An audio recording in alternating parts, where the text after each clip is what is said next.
You on?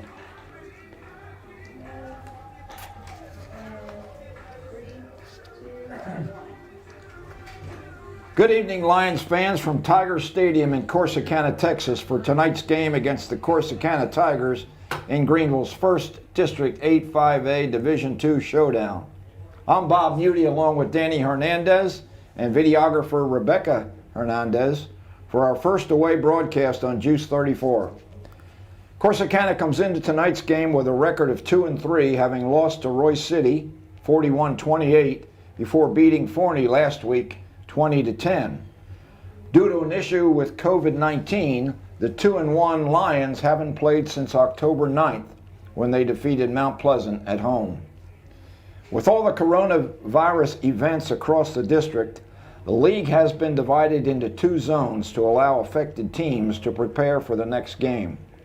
Thus, the 2 games missed, Ennis and Royce City, means the Lions will not be in their zone. Greenville will be aligned with Corsicana, North Forney, and Sulphur Springs, with 2 teams from each zone advancing to the playoffs. So tonight's game is very important for Coach Duke's team. Having missed 2 weeks of practice during quarantine, how do you think the Lions will look tonight, Danny? Bob, I can tell you one thing. They've had plenty of rest since the last game. So, that being said, I hope that the Greenville Lions have stayed somewhat conditioned at home maybe. If they haven't practiced together, they may be doing some individual practices at home, keeping conditioned, because this Tigers offense seems like a pretty get up and get going, moving team. So hopefully the defense is ready to challenge that offense, and I'm hoping they compete well against them, Bob. It looks like they're primarily be a running team, so we'll see tonight. Coach Duke told me yesterday that they might introduce a tight end package with Michael Surface and Emiliano Portillo lined up on the line of scrimmage rather than at H-back. Surface is the better pass receiver and both block well, so we'll be watching for that look. And the speedy package we were expecting last time against Mount Pleasant may be used tonight. Coach said he didn't show it because they didn't need it. Definitely did not need it last week. So Corsicana, as I said, will probably lean heavily on the run with 3 capable running backs, Bishop Harris, Javon Thomas, and quarterback Solomon James, who's coming off an injury and is the better thrower of the 2 quarterbacks. And these guys run behind a big offensive line, Danny. Can the Lions stop the run like they did against Mount Pleasant, do you think? There were some pretty big boys on Mount Pleasant team, so I'm pretty confident they can stop the run here again. Well, if they can tackle the way they tackled against Mount Pleasant, that'll really help with the effort tonight for sure. Well, with about 13 minutes and change to go, how about we take a look around the area and see what other games are going tonight? Yeah, Bob, Royce City Bulldogs are just down the road at Ennis Lions right now. They're going to be kicking off at 7:30 tonight. That's going to be a real barn burner. Yes, sir. Ennis is ranked #1 in the state, and Royce City, as we know, beat Corsicana last week. Yep, let's see, if we go down, the Gunter Tigers are looking to go down to Lone Oak to play the Buffaloes tonight as well. Gunter's another state-ranked team. I think they're undefeated, aren't they? They are. We're going to go down to, actually, Gunter's #8 in the state. Actually, I read that earlier. We're going to go down to some 2-way football. The Cumbie Trojans are going to visit James Bowie Pirates tonight. The Trojans are having a pretty good year, aren't they? The Trojans are having a very good year. They are, I think they're top in their district. I think they're first place in the district there. Yeah. Going down to Leverett Chapel's Lions going against the Campbell Indians. Campbell's really struggling this Campbell year. is 0-8 right now. Leverett is 5-2, so Campbell might be 0-9 after tonight. Then we are going to go down to Goldberg, Texas. Goldberg Bears are going against the Fannondale Falcons. Goldberg is 4-3, Fannondale 7-0. Yeah, I think the Bears might be in for a shock tonight. Fannondale looks like they've really got it together this year. In years past, I remember Fannondale had some super good football players when they used to play 11-man. A guy by the name of Fred Woods went on to play at Oklahoma, and there were some really good players in that one particular class. And the last game we're going to mention tonight around the area, Bulls Hornets. My That's where I graduated high school alma from. mater. My alma mater. That's right. Going against the Detroit Eagles tonight. Okay. Bulls 1-4. Detroit 2-5. So not much of a shootout. Probably not going to happen there. The Bulls coming off of a 30-6 loss against Maud. And Detroit coming off of a 30-24 loss against James Bowie Pirates. And they're playing up in Detroit, right? Playing up in Detroit, yes, sir. Detroit's one of the trail towns for the Northeast Texas Trail.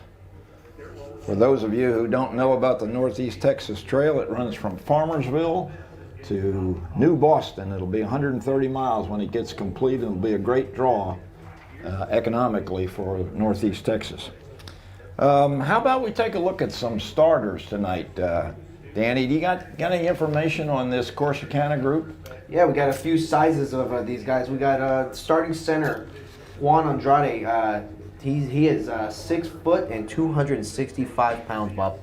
Big guy. Big guy leading that offense, along with Vernon Davis, 6'2", 275. The dual threat quarterback we might see tonight, Solomon James, is going to be, he is 6'1", 185. Yeah, and Javon Thomas, I watched him on film against Roy City. Thomas is a long drink of water, too, and he runs the ball pretty well. Yes, sir. The top junior there, offensive lineman Cam McFadden. He is also one of the defensive ends there. He is 6'3", 260.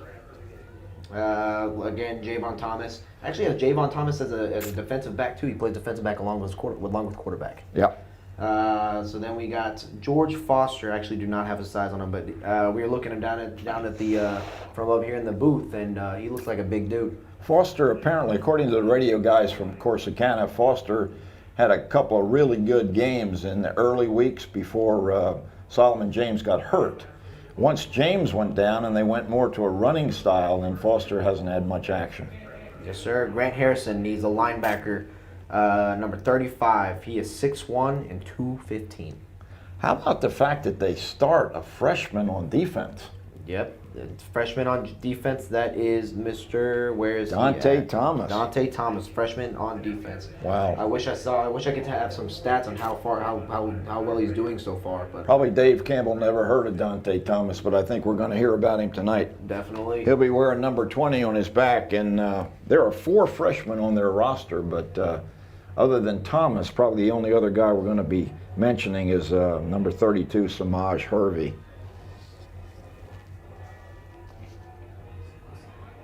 9 minutes to go before the start of this ball game.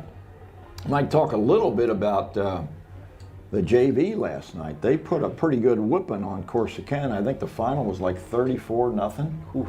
And this information is from Facebook fans, so take it with a grain of salt. But Jace Franklin, who plays quarterback for the freshmen, or JV, I'm sorry.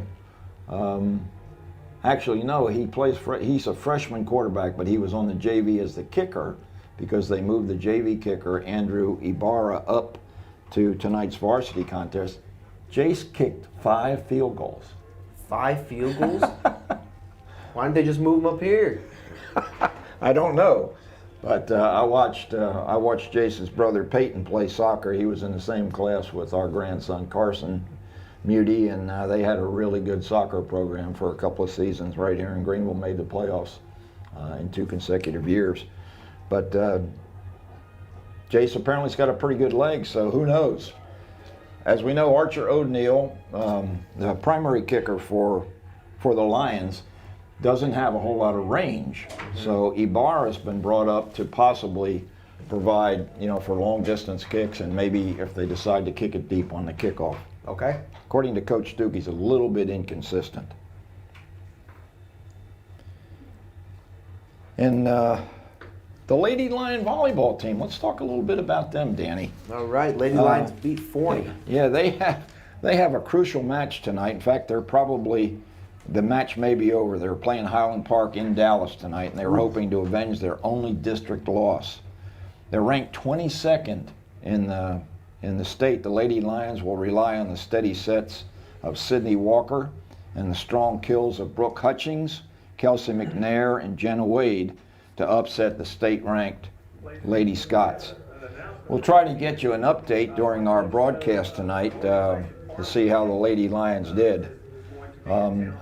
Getting back to football, we do have one schedule change. With the zone alignment, the North Forney game has been rescheduled for next Friday night in Forney. That was originally supposed to be the Forney game, but because Forney is not in our zone, we'll go ahead and play North Forney. So we'll have our 3 zone games tonight against Corsicana, next Friday against North Forney, and the following Friday at home against Sulphur Springs, which will be our homecoming. Yeah, like you said, Bob, with 6 minutes counting down till the start of the game, these next 3 games are going to be pretty big games, Bob. One loss can knock them out of the playoffs. Yeah, Coach Duke said it's really important. It's crucial tonight that they beat Corsicana, because North Forney, in his words, was actually favored to win the district, not Ennis. So that was a bit of a surprise. But so I guess he's really not expecting to be super competitive against North Forney, although last year they beat North Forney. So he feels like Sulphur Springs is a very winnable game. If they can win tonight, regardless of what they do against North Forney, they'll make the playoffs. What a great scenario that would be. It's a wonderful scenario, Bob. So let's hope it works out for us. Teams have just ran out. The Tigers have just ran out of their Tiger Tunnel.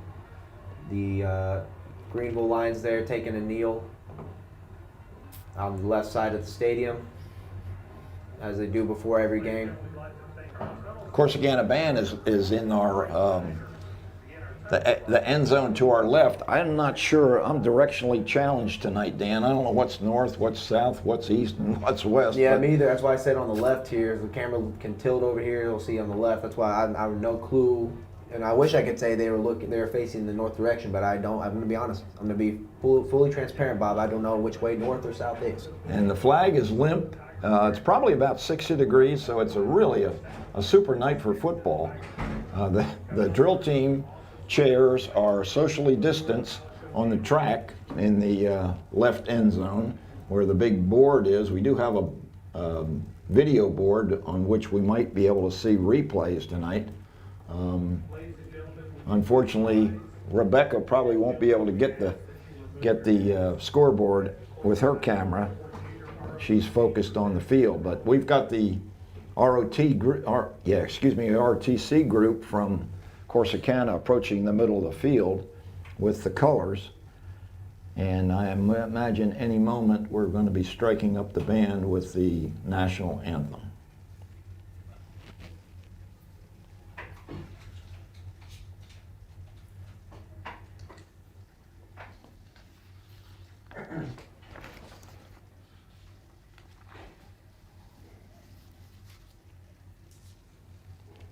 We now ask that you draw your attention to the video board at the north end of the stadium, while the Corsicana High School Tiger Choir, under the direction of Chris Wheelock, honors America and pays tribute to our armed forces by singing our national anthem.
As we heard, Bob, that is the north end of the stadium now. So now we know that's north. Okay, well, that was a virtual presentation. All the individual singers, it looked like it was just the gals, the sopranos and the altos. They were all in different locations, and trying to make that a production and make it work together is an amazing feat, and they did a pretty decent job, I thought. Definitely. Okay, captain's approaching midfield now for the Tigers. It's number 40, Jesus Mendoza. And for the Lions, it looks like it's Sean Brown, number 11, Greenville, Sean a Brown. senior wide For receiver. the Tigers, Jesus Mendoza. We expect Brandon Stevens to start at quarterback tonight, and he'll have Junebug, Hugh Pitts as his starting running back, and Miles Denson, Caleb Johnson, Brown, and probably Michael Surface in the backfield, unless Portillo gets a start at H-back.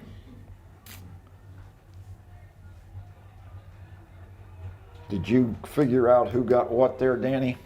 Greenville won the toss and it's deferred to the second half. Okay, Greenville won the toss and deferred, South end zone. so they'll be kicking from the south end zone. I think I heard the PA announcer say down to the north. And we're 20 seconds away from our first district 8-5A football game, folks. That's a pretty good timing there, isn't it, Bob? Excellent. Start the game. It's 10 seconds wind down on the clock. The referees got their act together tonight. Yep, definitely. They miss football. Well, I know Coach Duke misses football. Really, you figure 3 weeks since the last game.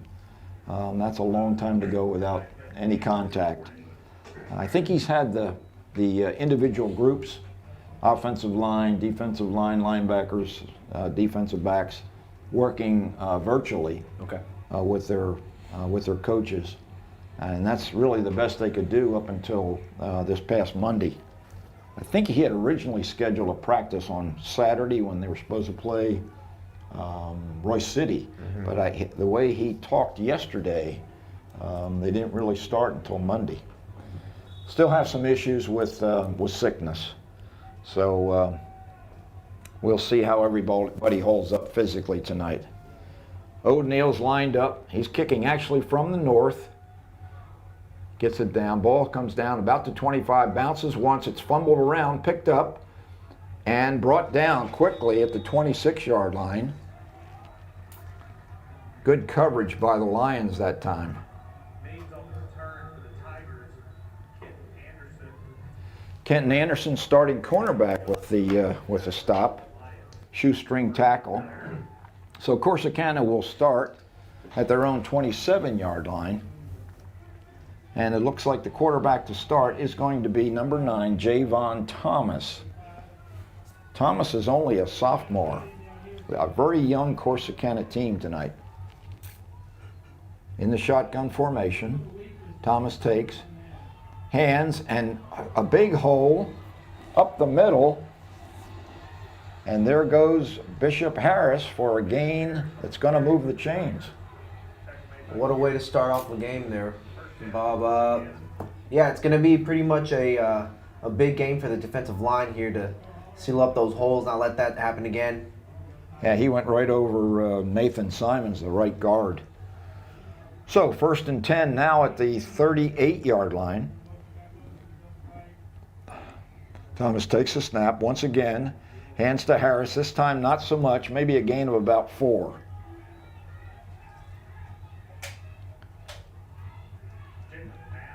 Grigsby and Maps looked like they were in on the tackle. Deshaun Grigsby and Maps, both juniors for the Lions. We have Surface is on the far end at the defensive end position. Maps is lined up on the other end. Snap. Up the middle goes Javon Thomas. He almost breaks it. Brought down inside Greenville territory for another first down. We'll call it the 47-yard line, 1st and 10. A little bit of misdirection led to that big hole opening, and to let him almost break away for a big gain. Definitely a first down there, but again, it's up to the defensive line to seal those holes and not let them gain through. Shoestring tackle saved that touchdown. Yes, sir. All right, first down for the Tigers.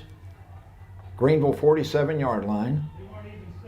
Thomas takes it, goes right, got some room, penalty on the play, and the Lions bring him down after a gain of 3, but let's see what the flag is.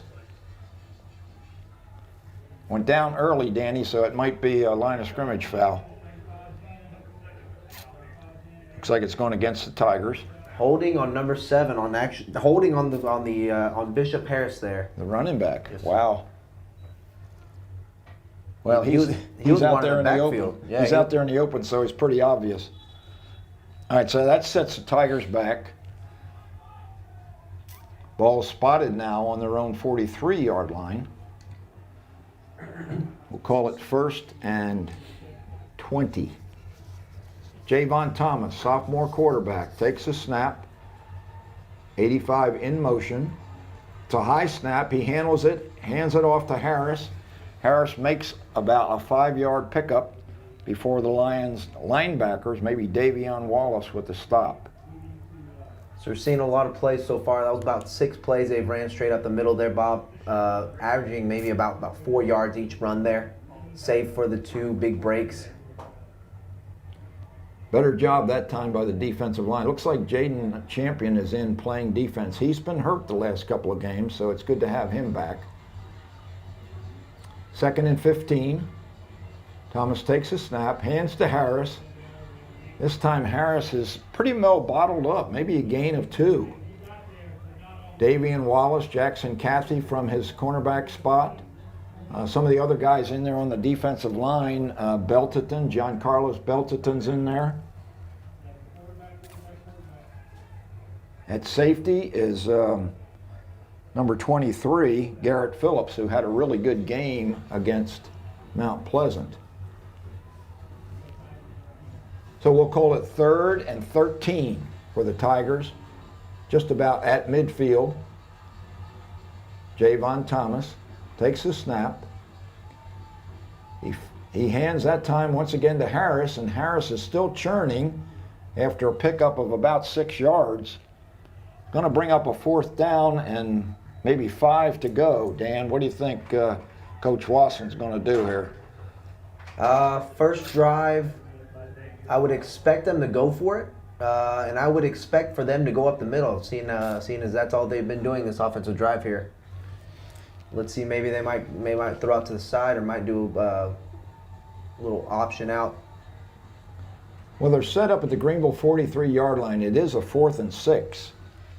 You would almost think that they'd want to put the Lions way back deep in their own territory with a punt, but they are certainly in their normal formation now. Maybe coach has decided to change his mind as he calls for a timeout.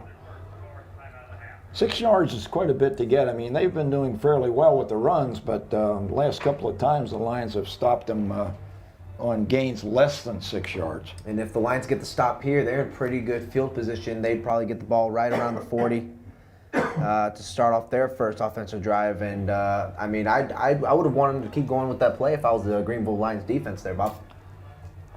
If they can get a stop, if they do go for it, the Lions will have really good field position to start their first drive. Got a full moon tonight, Dan. We do. I was checking the weather earlier, Bob. 56 degrees. The wind at a whopping 2 miles per hour. So it look like it's going to be a pretty good day for kicking today, Bob. That is a whopping wind speed for sure. This is the first time we've been treated to a video scoreboard. Of course, it's our first away game, and we don't have one at Greenville. It's a little distracting, Bob. I keep wanting to see what's on the screen there. Okay, we got 2 running backs either side of Thomas this time, so let's see what happens on the snap. He fakes the one, gives to Harris on the right side, and Harris is brought down short of first down yardage. Big stop by number 45. Yeah, That looked Sincere like Jones. Sincere Jones, exactly. Big stop on that.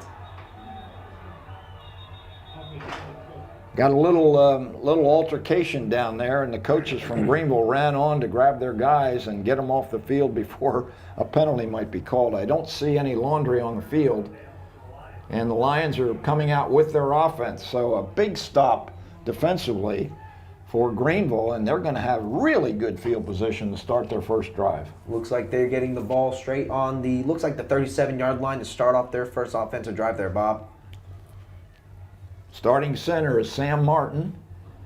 The backfield right now is Stevens, and I'm guessing Pitts and Denson. I really can't see the numbers from here. The guys are in their gray tonight with red numbers. Ball gives to Denson. And he's around to the 50-yard line. Miles Denson with a pretty nice gain of about 8 yards. And there's a flag thrown on the 38, or sorry, the 37-yard holding on the offense. So that will be taken back. And they are identifying the perpetrators. He actually called out a number of somebody from the Lions offensive line that was caught holding. So that's setting the Lions back to their own 33-yard line. So it'll be 1st and 20, a start very much like the Tigers had a moment ago. Brandon Stevens, senior quarterback, sets up with Pitts next to him, takes a snap from Martin, hands to Pitts. Pitts picks up about 2.5 yards to the 35-yard line before he's brought down. And Bob, one thing we're seeing is we are seeing Caleb Johnson resting off defense and staying, fully to offense. And I think that was a great idea that Coach Duke had initiated last the last game we saw. Yeah, it'd be great if we can utilize Johnson's speed and get him loose down the sideline.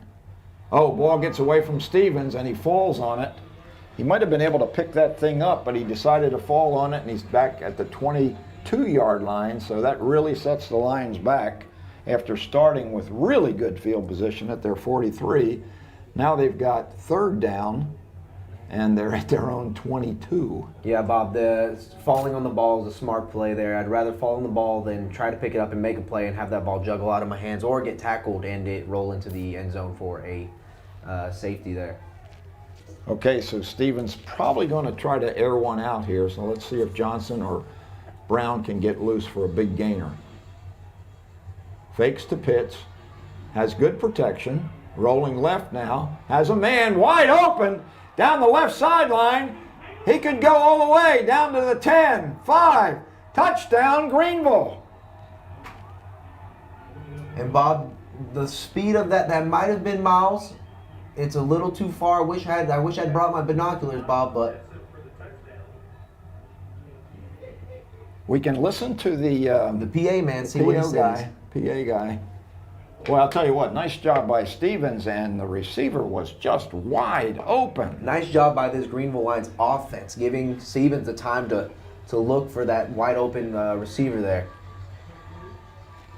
We'll try to get the number of the receiver for you. Scored that long touchdown. I mean, that was 78 yards. 78-yard play on 3rd and a bunch. Gives the Greenville Lions a 6-0 lead, and Archer O'Neal tacks on the extra point to make it a 7-0 Greenville Lion lead over the Corsicana Tigers here with 5:57 remaining in the first quarter. Bob, you were right when you said Brandon Stevens was looking to air it out there, and as we know, resulted in a touchdown. That was a great play. Again, I want to highlight the offensive line for giving Brandon Stevens the time to make that big play. The exact same thing. He really had good protection.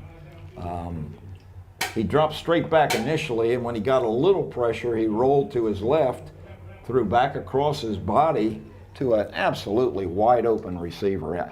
I'm thinking maybe, I'm not sure. I don't want to misidentify him. I just don't know who it was. It's very hard to read the numbers with the gray uniforms with the red numbers and red helmets. We apologize for our inability. We're pretty high up here. It's a beautiful press box and a beautiful field. Okay, O'Neal now approaches the ball.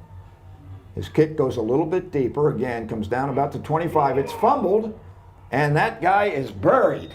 Oh my goodness, was that Means again? Connor Means, I think, had trouble with it once again, and he was absolutely buried by 3 Greenville Lions on good kick coverage once again. O'Neal's getting a little bit more distance tonight.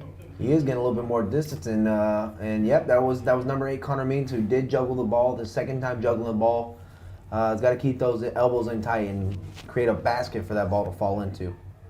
That could have resulted in a great Lions. That would have been a really nice thing for the Lions if he'd fumbled that one away. Okay, let's see if that might be Solomon James in the game now at quarterback. He is built very much like Javon Thomas. Here's the snap on 1st and 10. Ball's handed off. Running back picks up about 8 yards.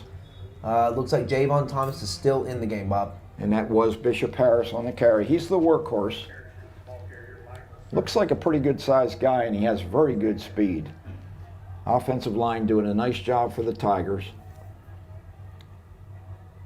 Along that defensive front for the Lions, we've got Grigsby, Surface, Jaden Champion, and Jalen Maps. 2nd and 2 for the Tigers. Once again, handoff, and they're going to be moving the chains. Pick up about 4 yards. Might have been somebody other than, that might have been Simaj Hervey in there that time, the other freshman starting for the Corsicana Tigers. Can't remember when the last time a freshman played varsity for Greenville. I couldn't either. Okay, so it's 1st down for the Tigers. Ball's at their own 38-yard line. In motion goes Hervey. Snap. Given to Harris, and Surface and Sincere Jones, I believe, were all over Mr. Harris that time. Actually, it was Davion Wallace. Yep, Davion Wallace on that, along with Michael Surface. Way to blow up the inside there and get that tackle in for a loss. I wonder if that might have been a run blitz there, Dan. That looked like it was a run blitz. Might have been just an open hole. That guard pulled in, so he might have just, followed that guard. Followed that guard to the outside and got the tackle before the running back could dip on the outside edge. Wallace's play results in a loss. 2nd and 11. Trips in the backfield along with Javon Thomas. Up the middle goes Harris for a gain of about 3 before a host of Lions, including Deshaun Grigsby, stop him at the 40-yard line. Yeah, Bob, the best way to blow up those plays is just create traffic. Get a defensive line to blow that hole up, and then a linebacker come and finish the tackle off. And that's exactly what we saw there on that last play, Bob.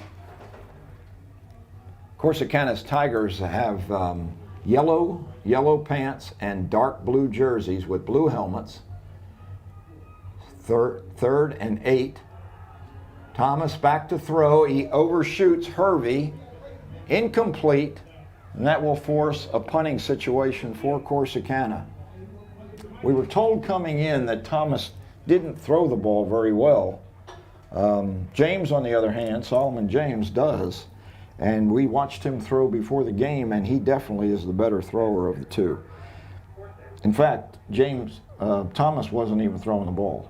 Yeah, that was his first throw this game. So, in punt formation for Corsicana, standing at his own 27-yard line, good kick. Receiver fields the ball at the 32-yard line. And that looks like Brandon Stevens in there. So they got the short-handed quarterback in there to catch the football on the punts rather than have that thing roll for about 15 or 20 yards. So the Lions are going to take up their offense at the 31-yard line. Once again, Sam Martin will be anchoring center. Wade Moses is at the right guard. And I think it's Alex Rodriguez at left guard. We'll try to identify the others as we go. Fake handoff. Stevens rolling left, upfield, spins off a tackle and picks up about 7 yards. That was an awesome little hide play there by Brandon Stevens. Tucked the ball in his left hip.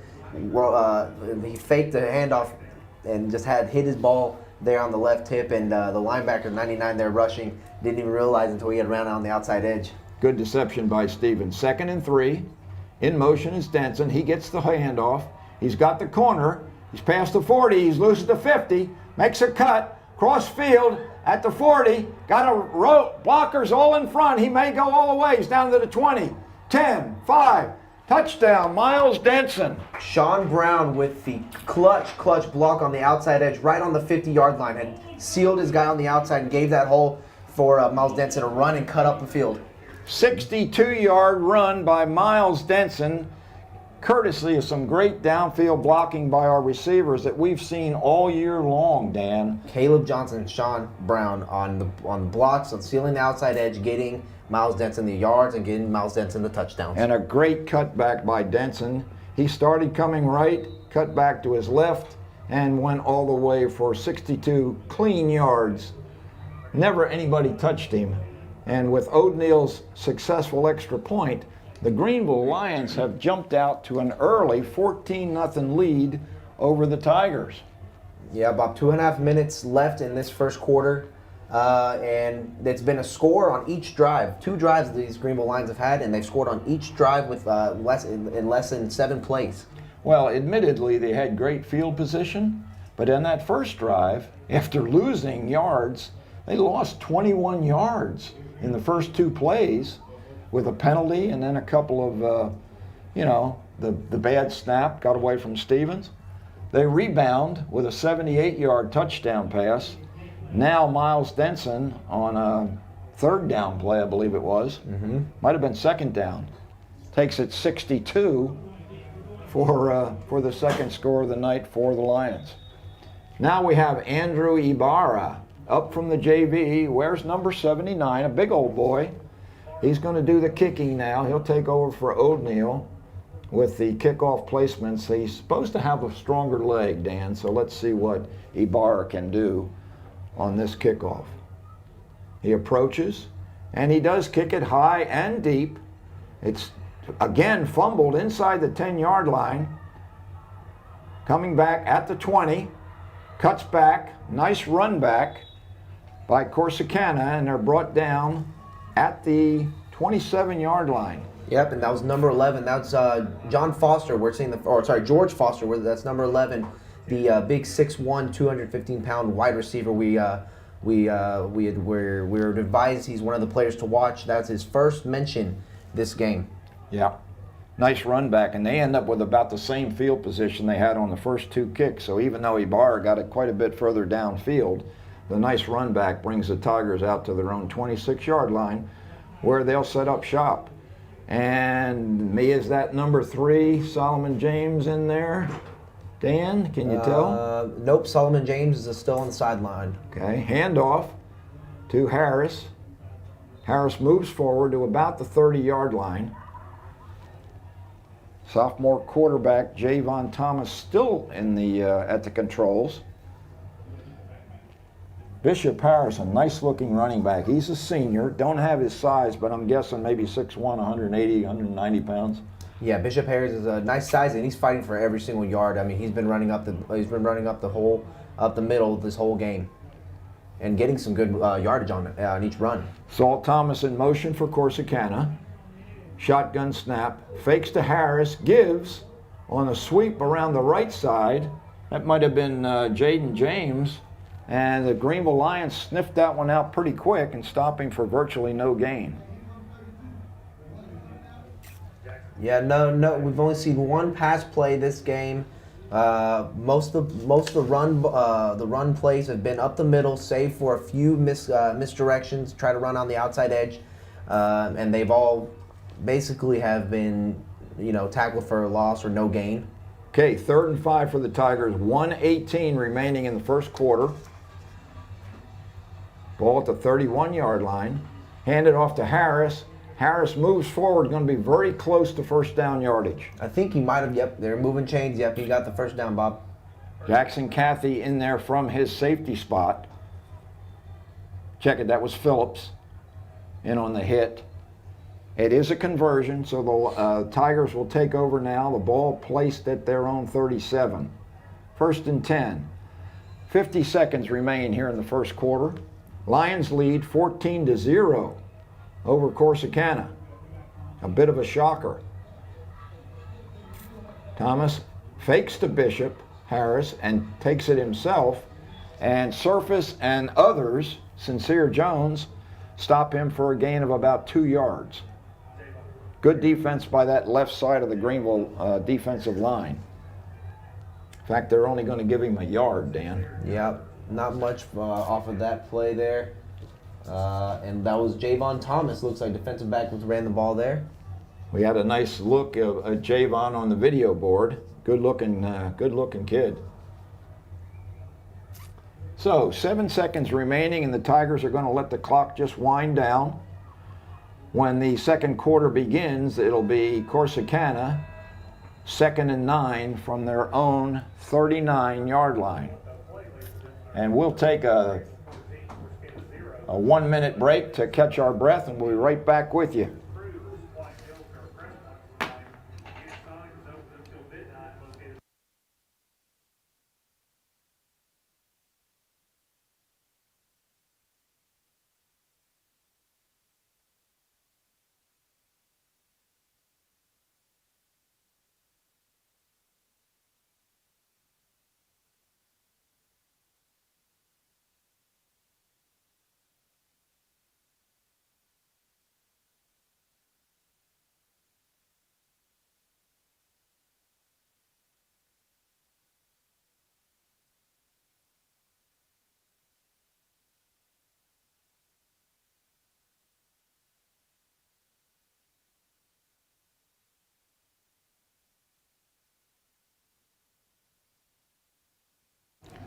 Okay, back here at Tiger Stadium, Corsicana is lined up for 2nd and 9.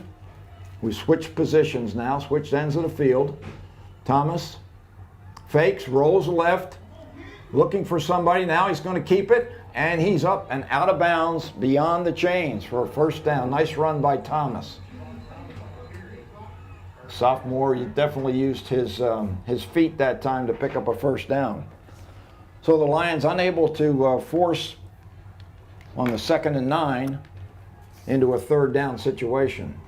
49-yard lines where the ball is going to be spotted as we start the second quarter.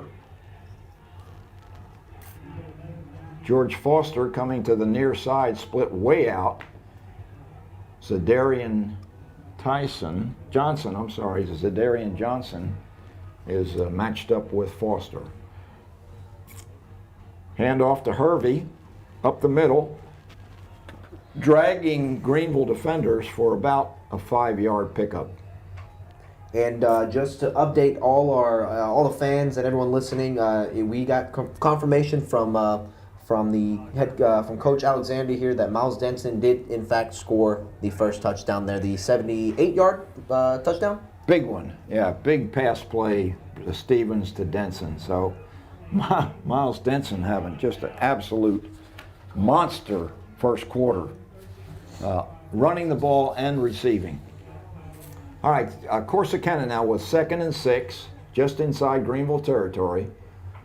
Thomas takes the snap, fakes, coming right, has his hurt man, Hervey, on the pass. Hervey hurdles a guy.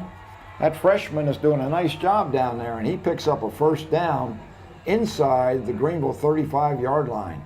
Semaj Hervey. Looks like a bowling ball. Yeah, he's a big guy, and I'm surprised he hurdled that defender there on that last tackle.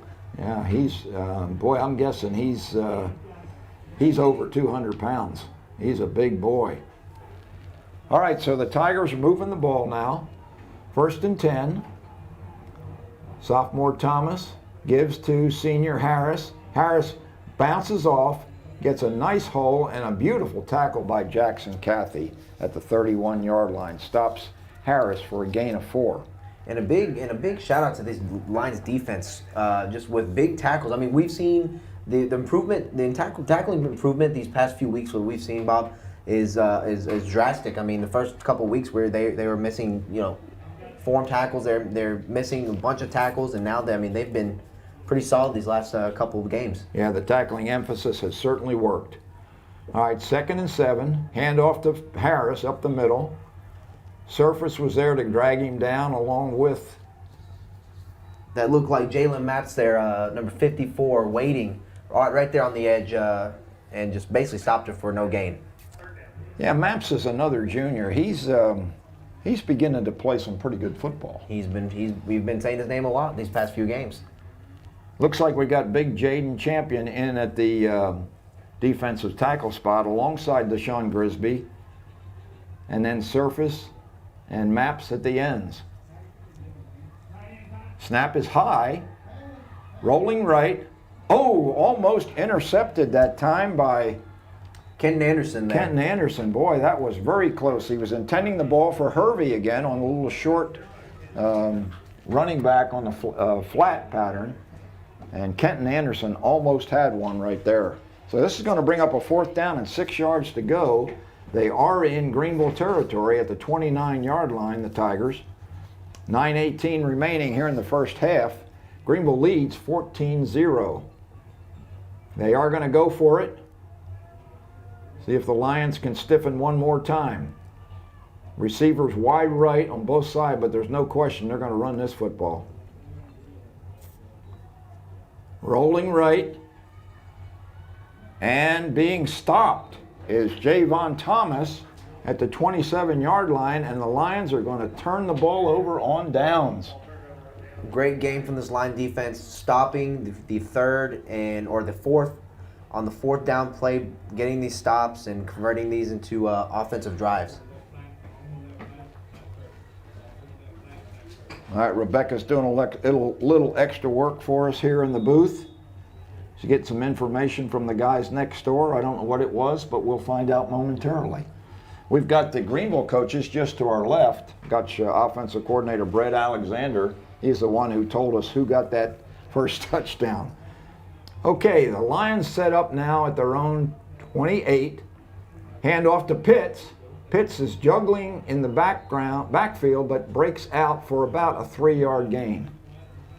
Not much there, but Pitts did a nice job of working his way forward for positive yardage. Big number 99, Brayshawn Parrish, looked like he might have been in. He's playing at the nose guard position, it looks like. And he's he's a big boy, 5'10", but he weighs 270. All right, Brandon Stevens now, 2nd and 7. Hands to Denson. Denson got the corner and steps out of bounds short of 1st down yardage. Miles Denson, Dan, has got some quick feet.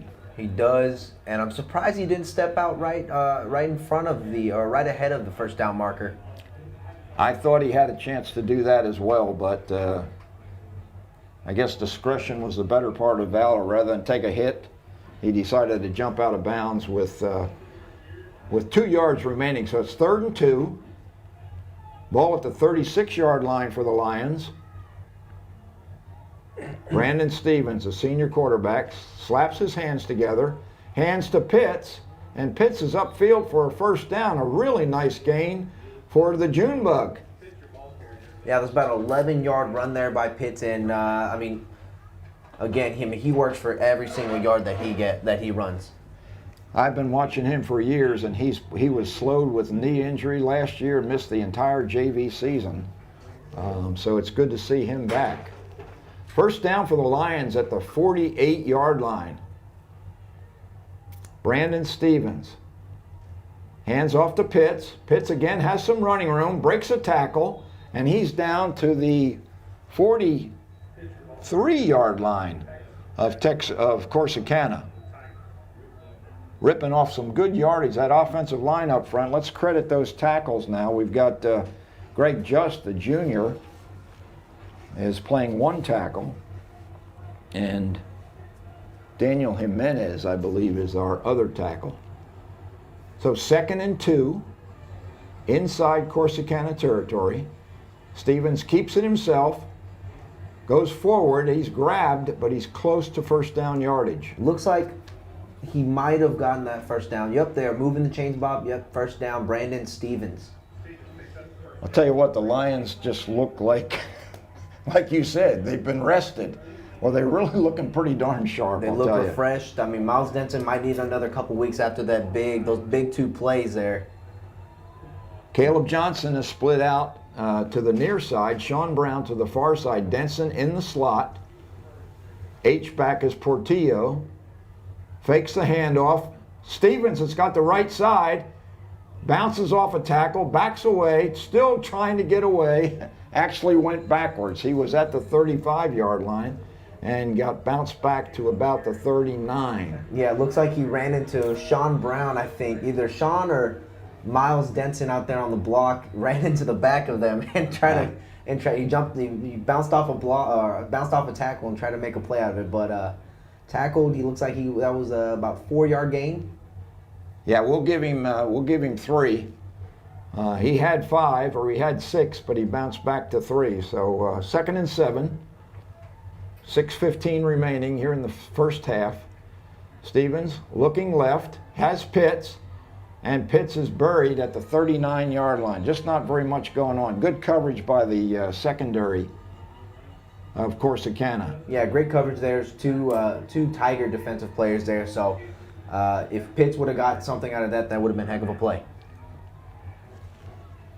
So it's 3rd and 7 for the Lions, leading 14-0 here in the first half. Moses looks back.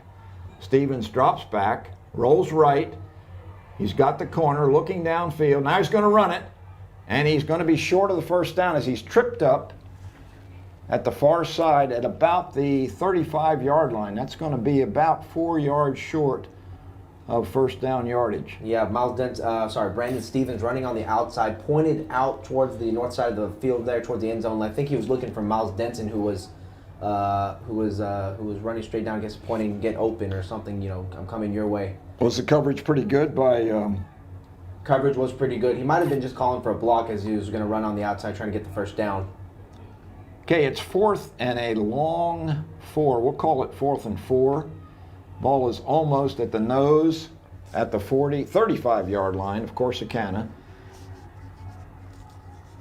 Lions are going to go for it.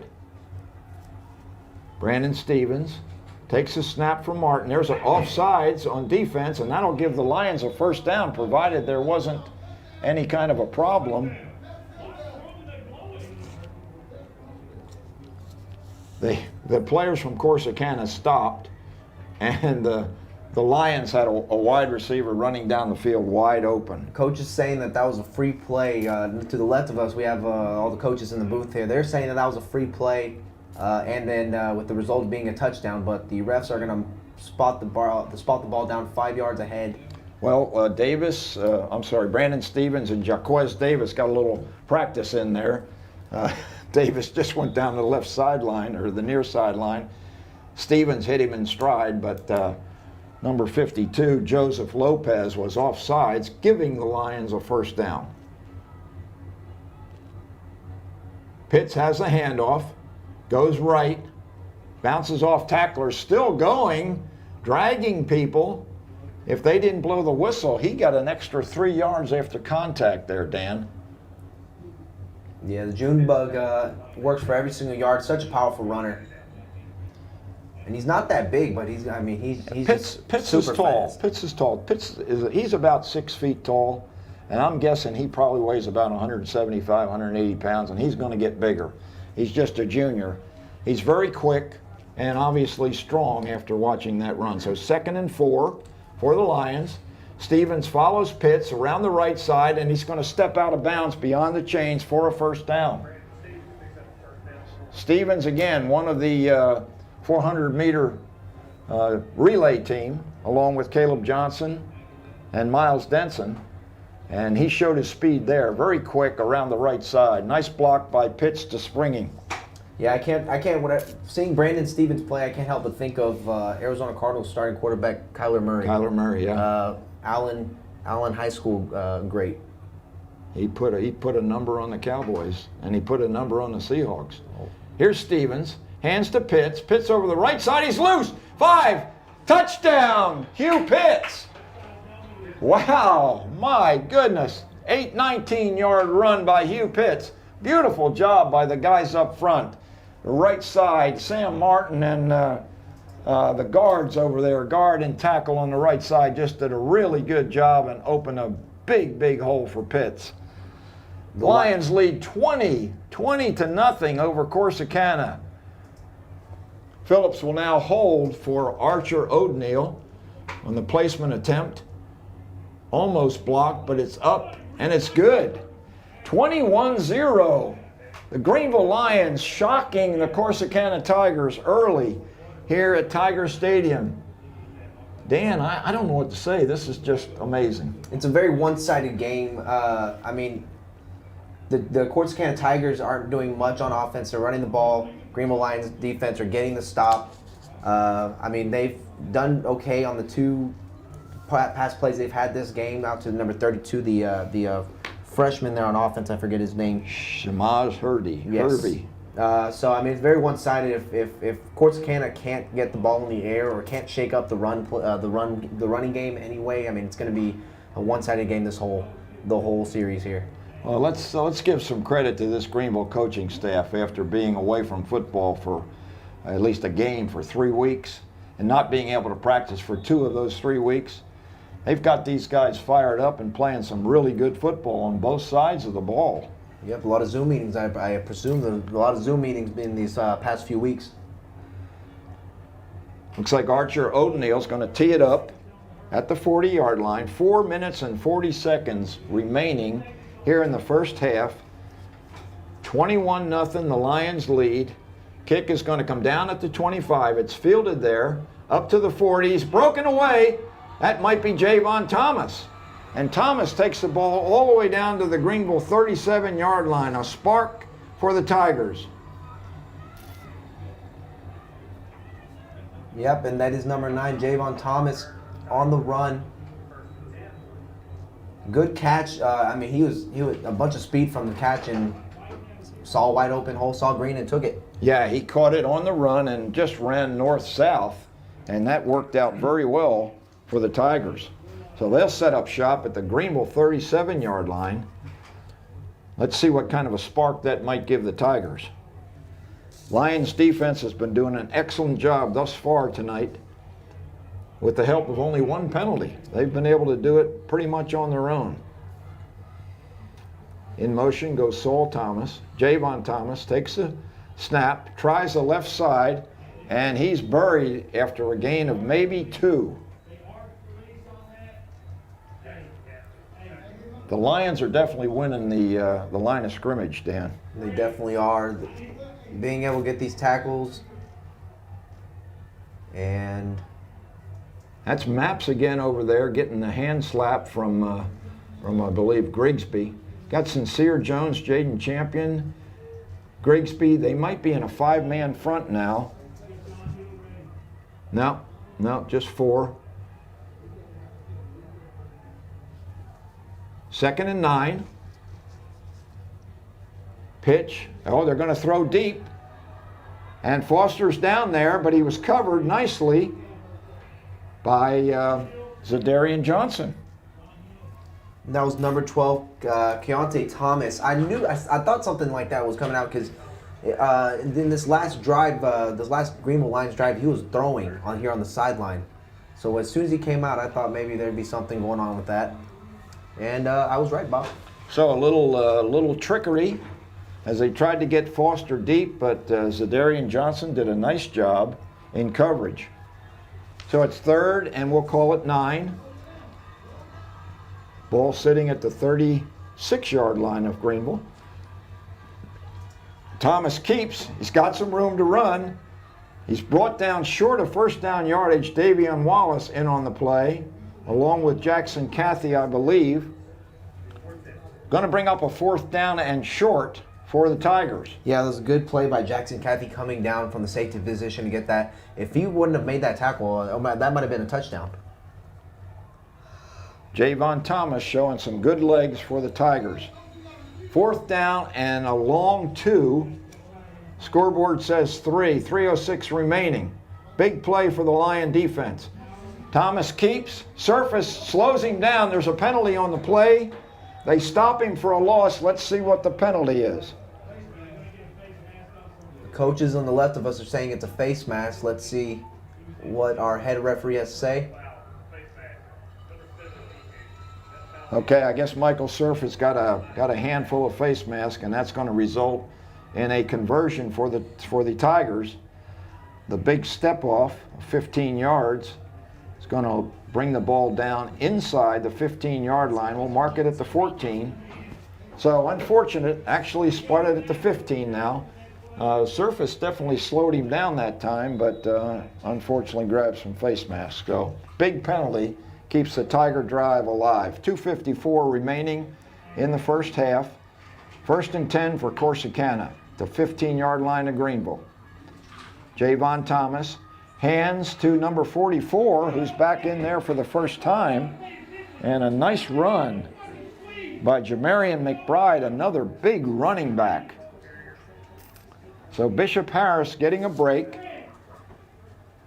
and McBride takes the ball down inside the 10-yard line for a pickup of about 7 yards. We'll call it 2nd and 3. Greenville defense on their heels right now.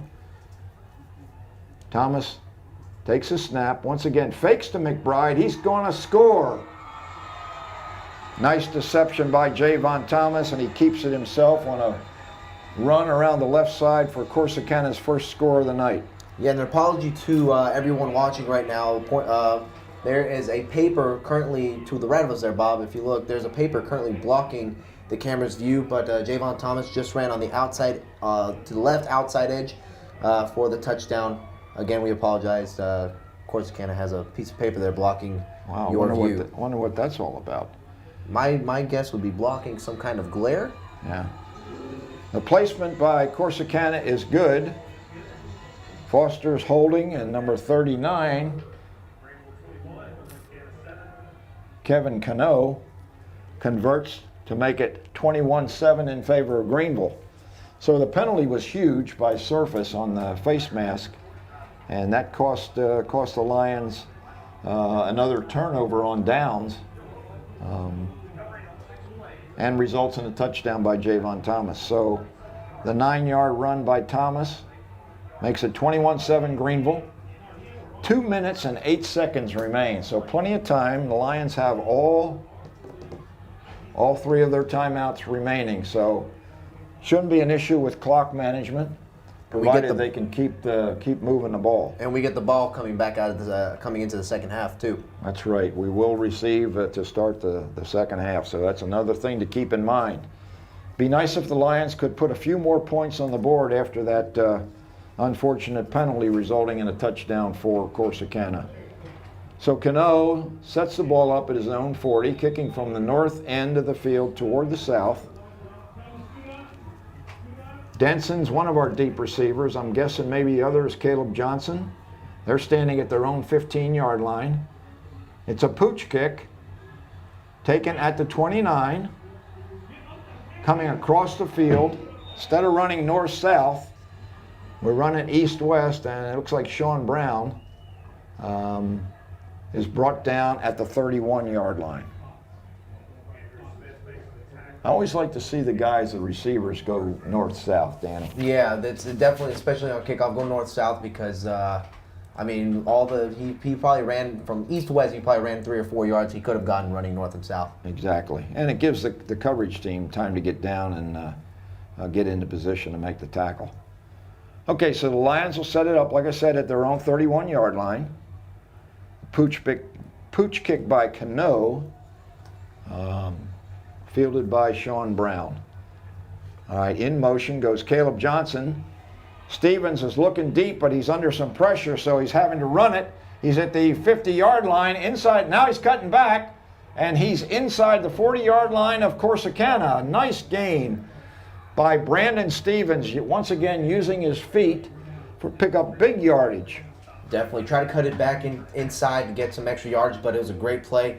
He was going to take it out of bounds until he noticed, hey, I can get a couple more yards off this, and just kind of ran down the hash there and cut back in on the play. And he looks to his left, and a beautiful catch by Caleb Johnson on a short throw. They went with the hurry-up offense, and that was a one-handed grab, if I'm not mistaken. On a low throw from Stevens, Johnson catches it for a 4-yard gain.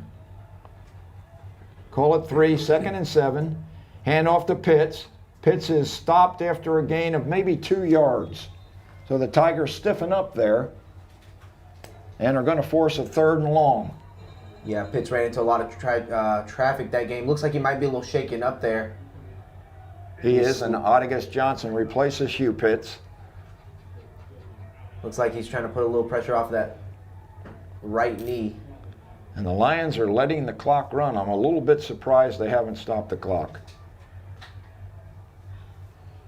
3 timeouts remaining for the Lions. Brandon Stevens with Odegus Johnson in the backfield. Slaps his hands, throws right, it's caught, and out of bounds at the 23-yard line. Probably goes Miles Denson, I'm guessing.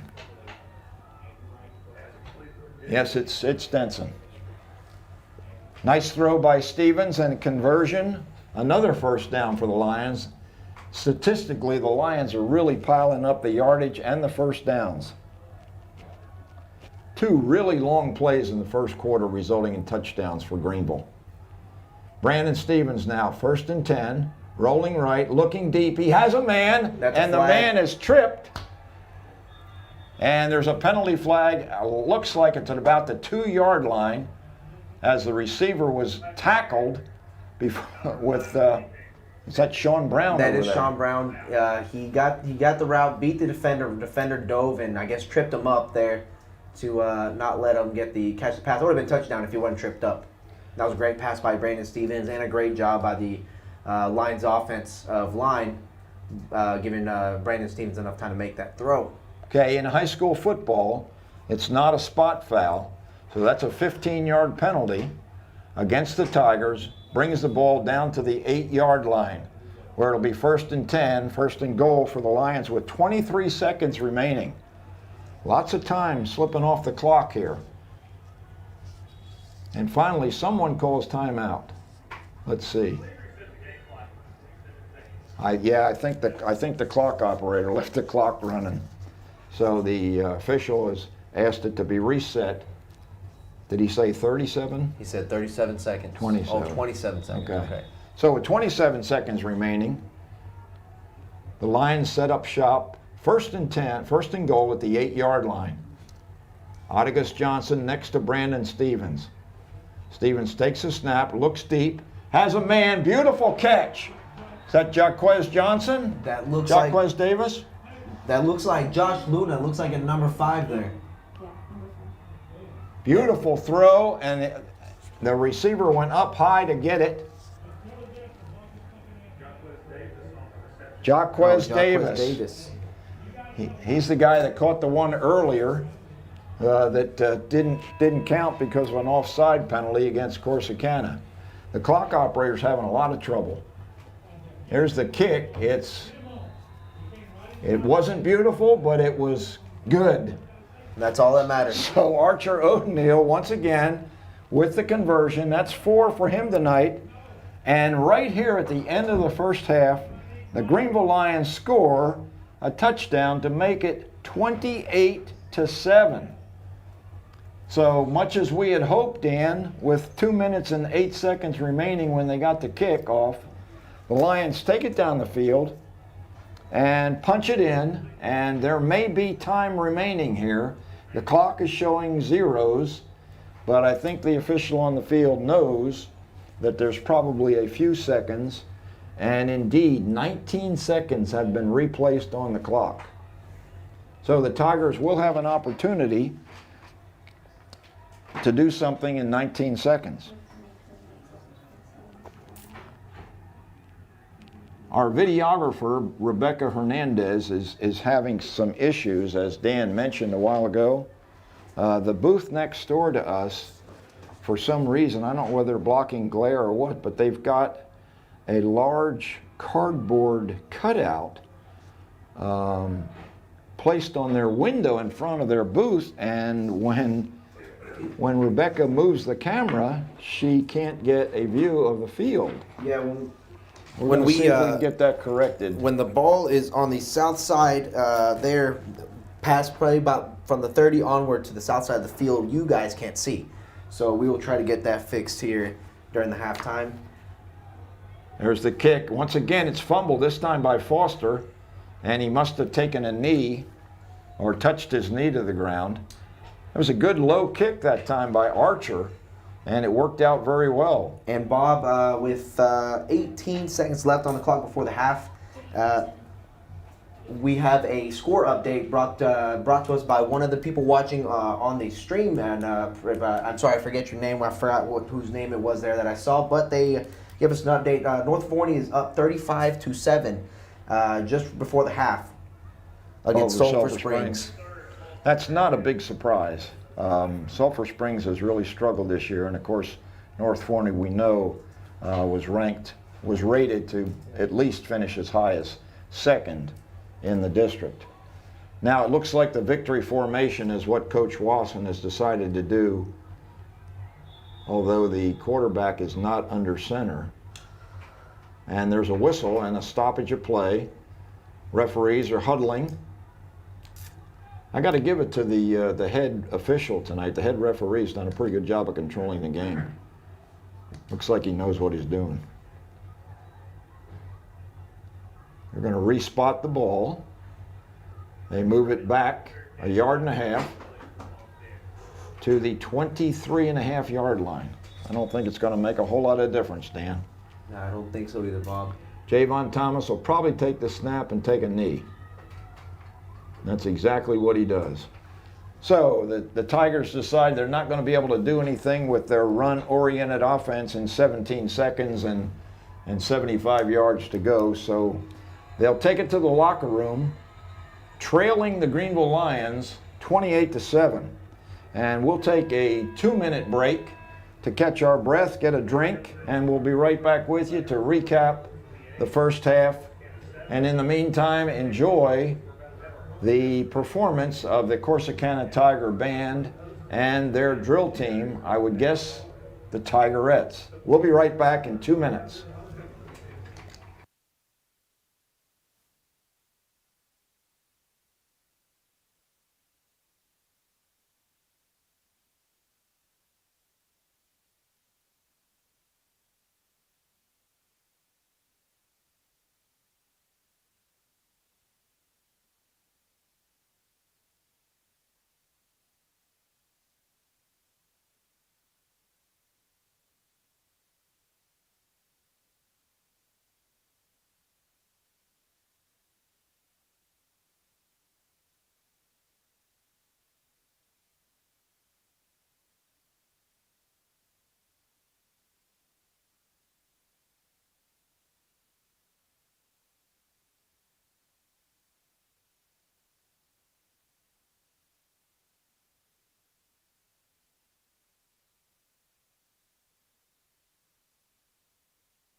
This is Bob Muty back at Tiger Stadium, and it's homecoming here at Corsicana's field tonight.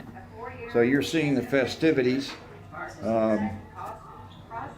play out here at midfield as the band plays in the background. The Lions surprisingly lead the Tigers of Corsicana at half, 28-7. We're trying to locate David Claiborne with the Greenville Herald Banner, who is an excellent statistician. And since Danny and I are unable to talk and keep stats at the same time, Dan is on a mission to try to find David. And if we can, we'll get him down here, get him on the mic, and give you some statistics. But in the meantime, enjoy the festivities here at Tiger Stadium at Corsicana's homecoming.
Okay, Lion fans, we were successful in locating the infamous David Claiborne.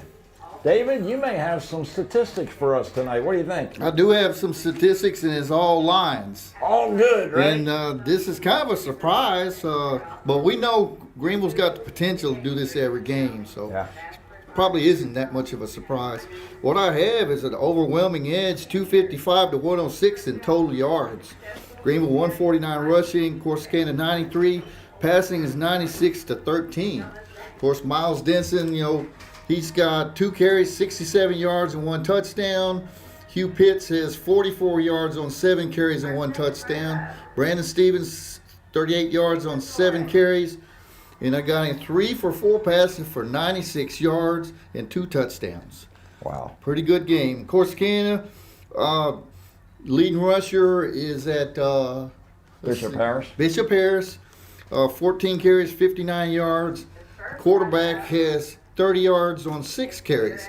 I was told Solomon James, he was the quarterback that played against the Lions last year, may be injured. He was hurt in the White House games, what I was told. That's what they told me too. He was 'Cause warming up before the game, throwing the ball from midfield, and I thought, man, he's going to get in and throw the ball. Well, we've seen him before. He's pretty good. He is pretty good. And this guy, I guess, is a sophomore that took his place. And, It'll be interesting to see if they go to him in the second half. maybe they didn't think they needed him for this game, but being down 28-7, if he can play, we'll see him. Yeah. I wouldn't be surprised. Wouldn't be surprised. You can't count anybody out these days. We weren't sure. Are you having trouble reading the numbers? I brought some binoculars that I happened to buy that are super strength. Okay. I learned that a long time ago. Always have your binoculars with you. Back in the old days at Phillips Field, you didn't need binoculars. T.A. Cottonford, you do need binoculars in about half the stadiums. I can't live without them. Well, we're higher than at T.A. Cotton Ford, though, aren't we? A little we're bit higher. Yeah, it does seem a little bit higher. Beautiful facility, isn't it? Beautiful, beautiful. Yeah. I love the turf and the setup and the stands, and the track looks nice. This is in a big jumbotron. This is first class. It is indeed. This is a fairly new stadium, isn't it? I think it's fairly new. Yeah. I remember the other one wasn't quite like this. This one, I just know this one's out on the edge of town. Right. Yeah. It took us a while to get here. Last time I came here, I kept thinking, did I miss it? I kept wanting to turn around. And this place is out here, kind of by itself. Yeah. It's a beautiful, beautiful facility. David, thank you very much for your insight and your stats, man. Oh, my pleasure. Take care. That was David Claiborne from the Greenville Herald-Banner. And as he was indicating, the stats were overwhelmingly in favor of the Greenville Lions as they were just running almost rampant, Dan, over the Corsicana defense. Yeah, definitely. And as David said, I think he said that Miles Denson had 68 yards on the ground, and I forgot what he said in the air, but it was up there.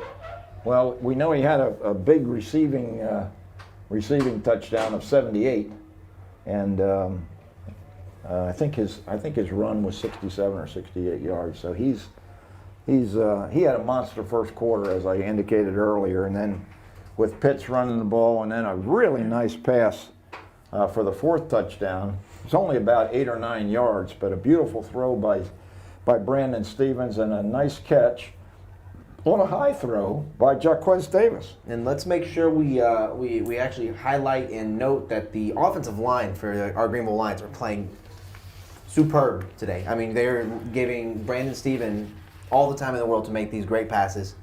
Save for one run, Brandon Stevens had to cut out to the outside edge and ran along the hash lines there. But other than that, I mean, they've been blocking, opening up holes for Pitts, and they've been just doing their best out here, and it really shows. The stats and the numbers show for themselves that the Greenville Lions offensive line are having an amazing game tonight. Let's talk about some of these guys and identify them for you.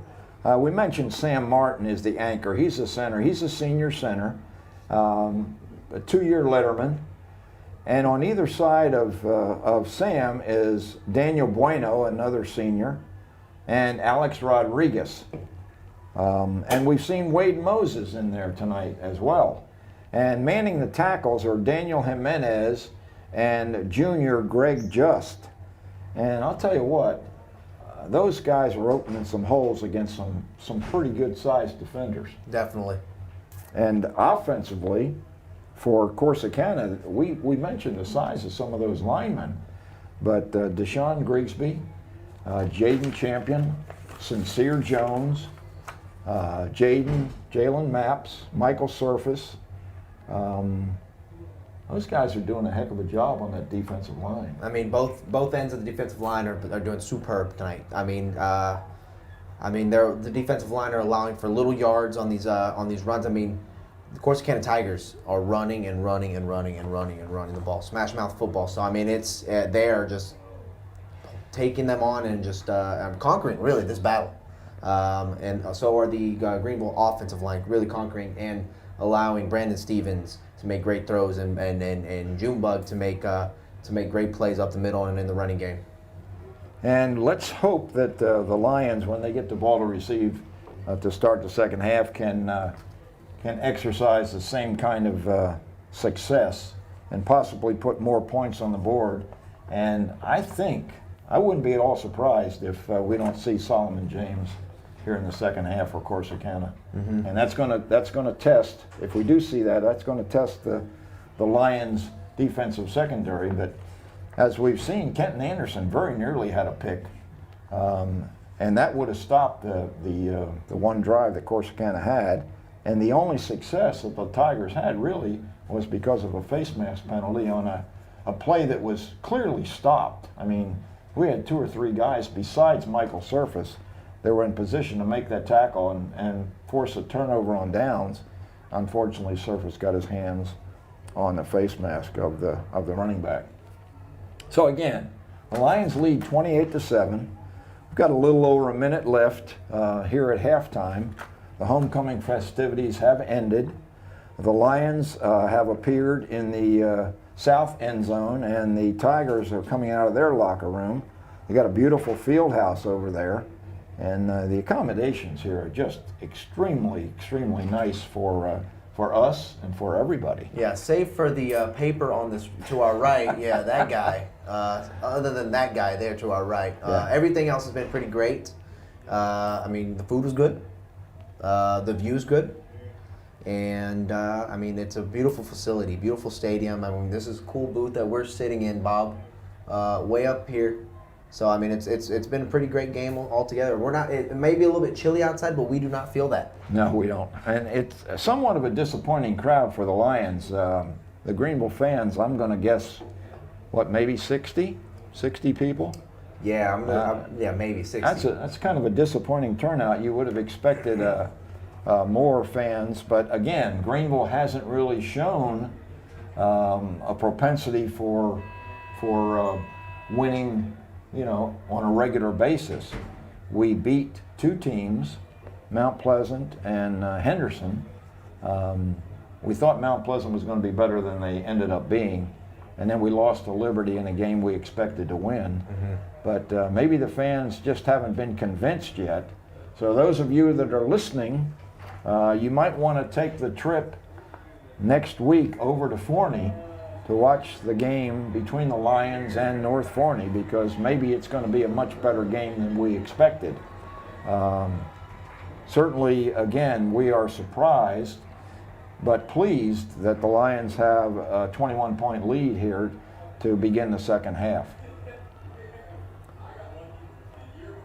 Somebody we haven't seen at all this year on the offensive line that we've been praising is junior Daniel Leha. And he's out with, Caleb Leha. He's out with a knee injury, and he may not be back all season long. And Coach Duke calls Leha his best offensive lineman. So, boy, if we had him tonight, we'd really be running over him. And I mean, but the offensive line as they are now are holding up pretty well and doing a very great job. Oh, they're super job. I mean, maybe he's just resting Caleb Leha, saying, "Hey, buddy, take a break. If we get to playoffs, man, this is your time to shine." Yep, that could very well be. Let's hope he doesn't require surgery. Definitely. All right, so the Lions again will receive. Once again, Kevin Cano will be doing the chores for Corsicana. And please be patient with us. The guy to our right has a paper there, so it might block your view of the catch. There's an onside kick, and the Lions are going to have it recovered by Corsicana. So a rough start as the Lions couldn't cover it. It bounced away from, I think it was Elijah Wofford, and into the hands of number 20 for Corsicana, Dante Thomas, the freshman linebacker. And I am, looks like number 3, their starting quarterback, Solomon James, number 3, still on the sideline there. And Javon Thomas is still starting quarterback to start the third quarter. So that's a shocker for the Lions system, and they've got to suck it up now, and their defense has to do the job. Thomas hands to Bishop Harris, and Harris picks up nice yardage over right tackle, down for about a 5 or 6 yard gain, and comes up. Oh, I thought he was limping, but he's got a problem with one of his hands, I think. Maybe his arm. So Harris is out, replaced by Samaj Hervey, a freshman running back. Pickup of 5, 2nd and 5. Disappointing start to the second half when we expected to have our offense get into gear. They lose the onside kick. All right, Hervey up the middle, and the Lions swarm, and Hervey pushes forward with the help of some of his linemen for a pickup of about maybe 4 yards. Yeah, Bishop Harris back out on the field. I would like to note that Solomon James, starting quarterback for the Corsicana Tigers, does have his helmet on. The rest of this, the first half, he had his helmet off the whole game and was away from him. So he has his helmet on now.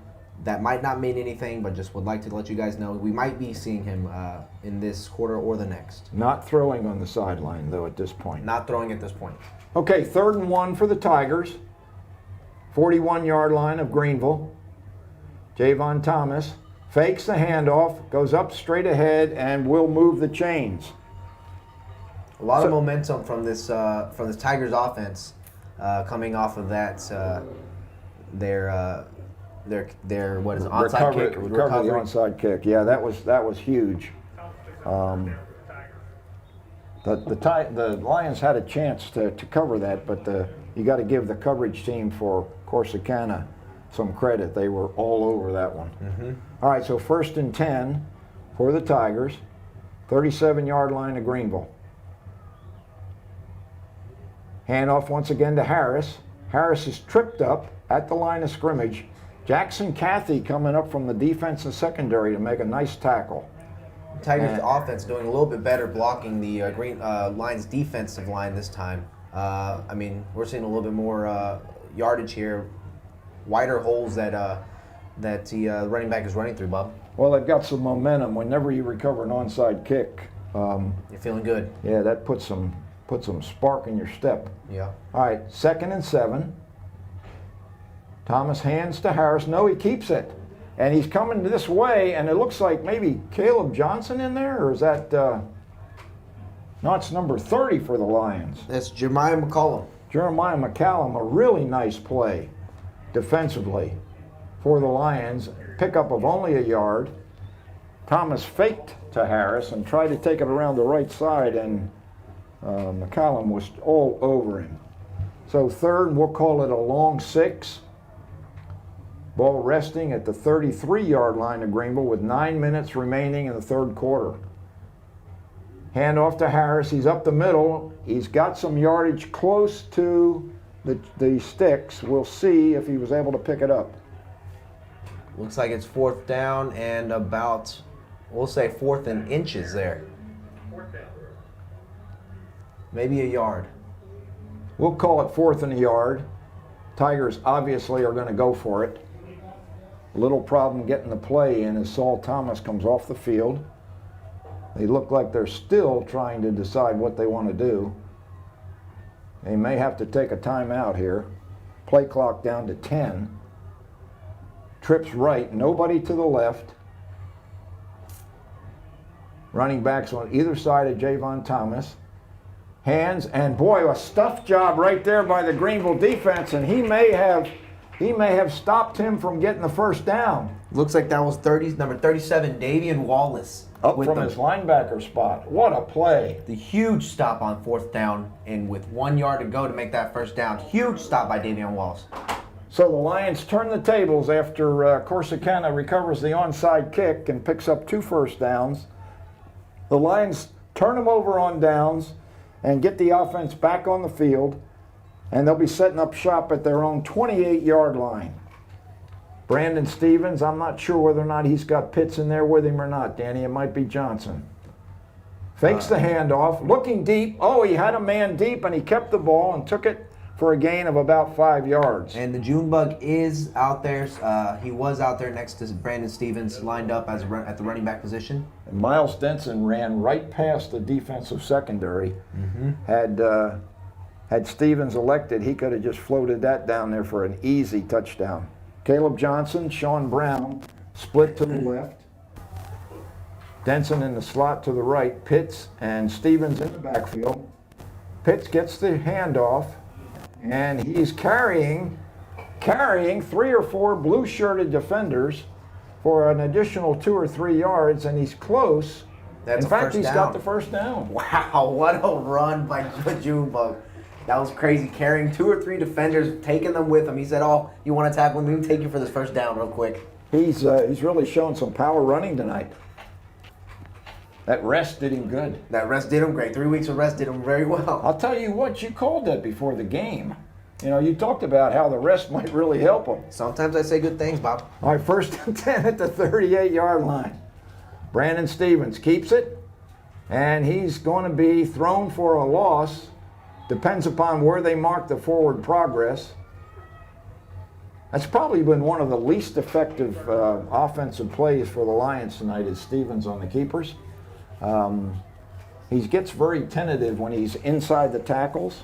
When he's around the outside, if he gets that corner, he uses his speed. But in that particular case, he kind of got stopped behind the right side and thrown for a loss of 4 yards. So 2nd and 14 now for the Lions with 6:39 remaining. They lead 28-7. Stevens drops back, good protection, and he throws incomplete. Looking for Sean Brown. Throw was low, but he was well covered. Very well covered. Looks like Caleb Johnson might have been open on running away from him on the left side here. He did like a 5 and out towards the sideline. And I thought that Brandon Stevens had looked at him initially, but he went further to the right and tried to make a little play between 2 defenders. All right, 3rd and 14. Ball spotted at the 34-yard line of the Lions. Stevens rolls to his left, looks downfield, and that ball is almost intercepted. Yeah, a little miscommunication between Brandon Stevens and Caleb Johnson. Looks like he wanted him to cut outside. Yeah, clearly not on the same page. Johnson looking to the inside, Stevens throwing to the outside, and Shamar Smith, the defensive back for the Tigers, had the best shot at it, but juggled it. So that's going to force a punting situation, and that might be Isaiah Lowe in there. He gets a good kickoff. George Foster, I thought he called for a fair catch, probably incorrectly because he had some room to run, but a nice punt by Isaiah Lowe for Greenville, and it's fair caught by George Foster for the Tigers. So the initial offense by Greenville is unsuccessful as they lose yardage on 1st down and then have 2 incomplete passes. Yeah, and that was the first punt that we've seen from our Greenville Lions offense this game. Yeah, and you know, we haven't seen Josh Luna on the field tonight. Save for the touchdown he did catch. That was Jaquez Davis. That was Jaquez Davis, sorry, that was. We thought it was Luna. Okay, 1st and 10 for the Tigers. 27-yard line. Fakes a handoff, looking deep. Thomas now is loose. Cathy is trying to bring him down, but he gets a first down on the scramble. Javon Thomas on a really nice run. He's been running very, very well this game. Man. He's got their touchdown of the game, and he's been running. I mean, every time he's scrambled down, he's made good plays out of it. It looks like I see Solomon James throwing on the 30-yard line. He is practicing throwing on the sideline there. Helmet is off, but he is practicing. Well, we know James is the better thrower of the two quarterbacks, but right now, Javon Thomas is doing the job with his legs. 1st and 10 for the Tigers at the 39-yard line. Hands the ball off to Hervey. Hervey's busting forward and is carrying Lions past the first down sticks. At midfield, he'll have another first down for the Corsicana Tigers. There's a penalty flag. We'll wait and see what the officials have to say about this one. Nice run by Hervey, a power run by the huge freshman running back for Corsicana. I'm going to say it is a holding on the offense. Let's see. Well, Kenton Anderson down here, I'm sorry, that's Zadarian Johnson. He's kind of looking like Kadarian Johnson, excuse me. I think I've called him Zadarian 3 times tonight. It's Kadarian Johnson. KD, I think, is what my grandson calls him. What did they do, pick the flag up? Yeah, I think it was an offsetting. I think it was a penalty on both sides and then offset. Okay, offsetting penalties.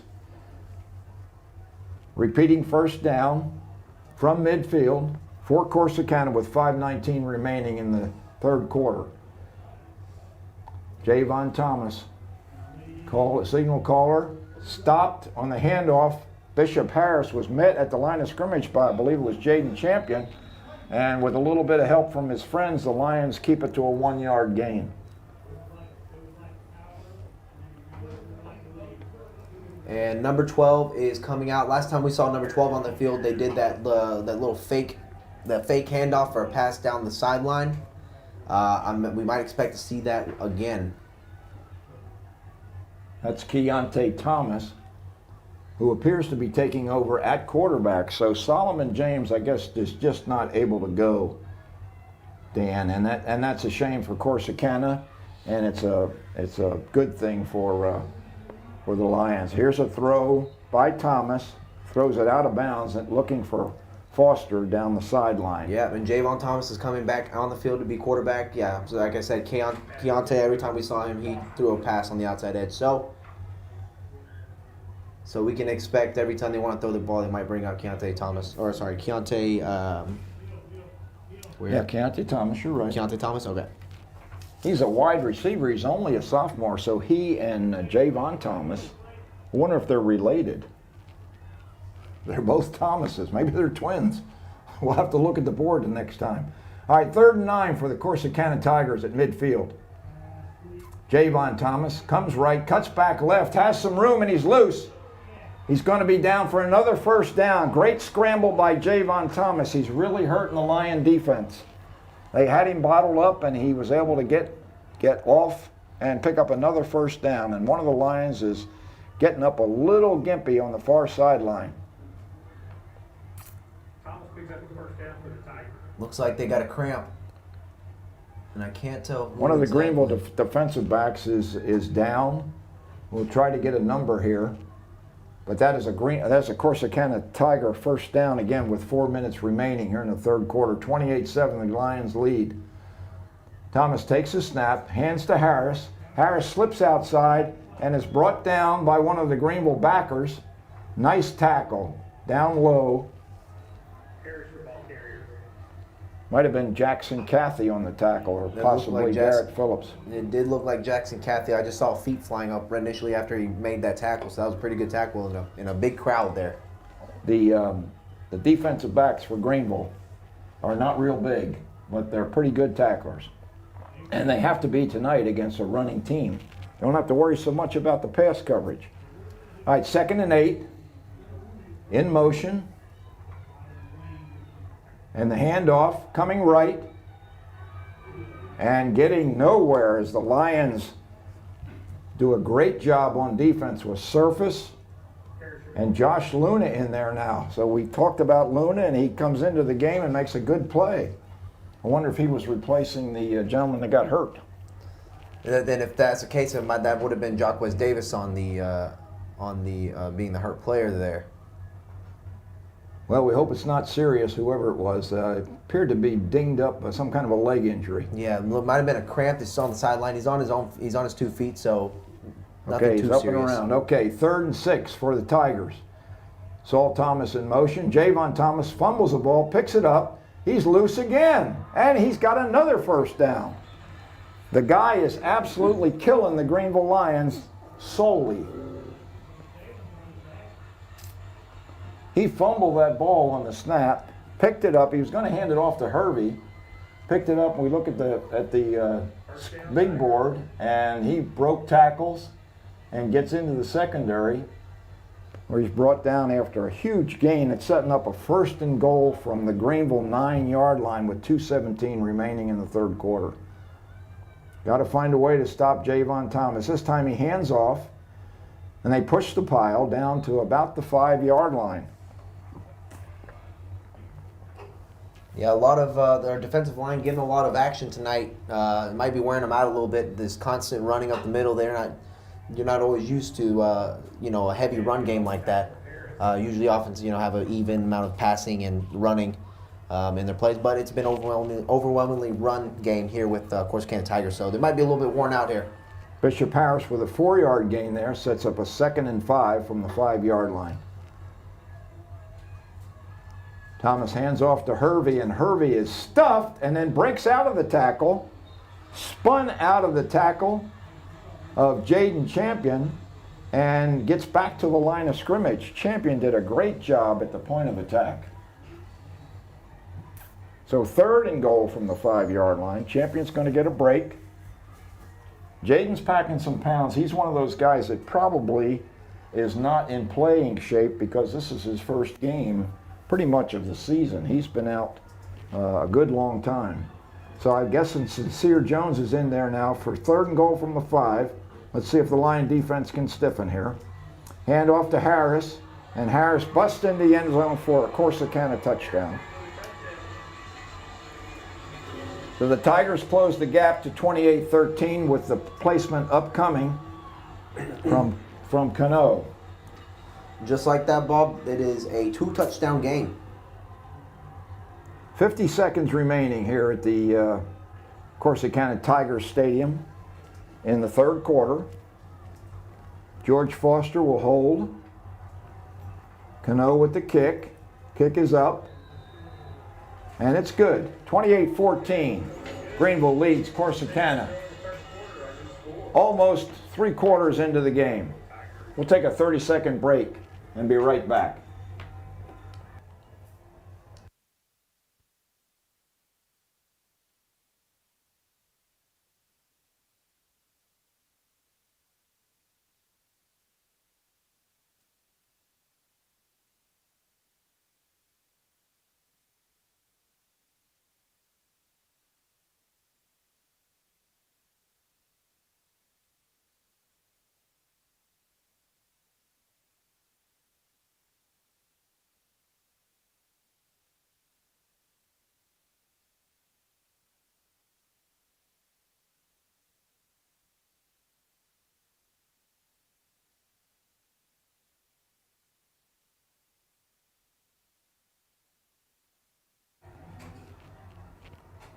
Okay, we're about ready for the kick. 50 seconds remaining in the 3rd quarter. Lions lead 28-14. About to receive. See if they try another squib kick, and they do indeed. This time, Wofford covers it. Actually, that was Luna. They had the hands team up there, Danny. Yeah, they need to get the hands team out there, make sure they secure that ball. Corsicana Tigers came out with great momentum, just really attacking the ball right out of the gate after getting recovered that onside.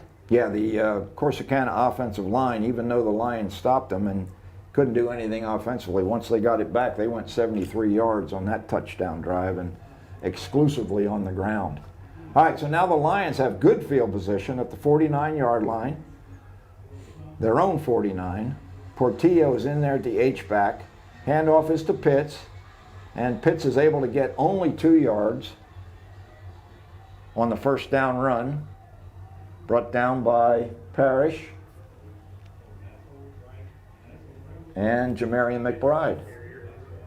So 2nd and 7. 30 seconds remain here in the third quarter. Lions could desperately use a couple of first downs here, Dan, and give their defense an opportunity to catch a breath. Brandon Stevens, Portilla and Pitts in the backfield with him. Denson in motion. Handoff to Miles. Miles is spinning forward and gets up about 6 yards. So on 2nd down, Miles Denson spins his way forward to the Corsicana 43-yard line, and that's going to do it for the third quarter. After 3 periods of play, Lions lead Corsicana 28-14, and we'll be looking at a 3rd and 2 when play resumes, and we'll be right back.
Okay, Bob Muty and Danny Hernandez back here at Tiger Stadium. We just got a couple of halftime scores in our district. At the half, North Forney leads Sulphur Springs 35-7, and Ennis leads Royce City 43-18. All right, Lions, 3rd and 2. Brandon Stevens got the left corner, get the out of bounds for a first down. Nice job by Brandon Stevens using his legs. Big first down for the Lions, Danny, as the defense gets to rest for another 3 or 4 plays at least. And that's exactly, I mean, you're right. That's exactly what this defense needed. The defense looked a little worn out. I mean, now, like we said during the break, we said that the Corsicana Tigers ran 73 yards back from that recovered, from the last kickoff. They ran 73 yards to get their touchdown. So the defense is a little worn out. 1st and 10 at the Corsicana 37. Handoff to Denson. Denson cuts back. He's got some room. He's going to score. He's at the 10-5. Touchdown, Miles Denson, as he continues his beautiful night of football. And Brett Alexander is one happy offensive coordinator. And Miles Denson with 2 touchdowns on the ground and 1 in the air, having a huge game tonight. 34-14, and if this field goal is good, it's going to be 35-14. With 11 minutes and 48 seconds left to go in the fourth quarter. Archer O'Neal out of the hole of Garrett Phillips. And that one's going to be blocked. Oh, yeah. There's a flag thrown. And Corsicana may have jumped the gun there that time, Danny. They were in there awful fast. They were really quick in there. Sean Paris just brushed it through there. He is a man's man, that Parrish. Woo! Jeez. He's coming right over center. And yes, they were offside, so they're going to scoot up just a hair. This makes you wonder whether or not it might not be a bad idea to go for 2 here. We might see. It might take a little. Somebody better keep Parrish out of the backfield because he's come close to blocking several of these kicks. This time the kick is up. And once again, O'Neal is good. 35-14, Greenville leads Corsicana with 11:48 to play in this game. Well, they didn't keep it as long as we would have hoped, but they put 7 on the board, so will you take that, Dan? Yeah, I'll take it. I mean, I did jinx it. As soon as I said that the offense needs to stay out there a little longer, they scored. But if that's how this is going to go, then I might say it a couple more times, get a couple more scores on the board, Bob. Well, that's got to really pump up the sideline on the far side.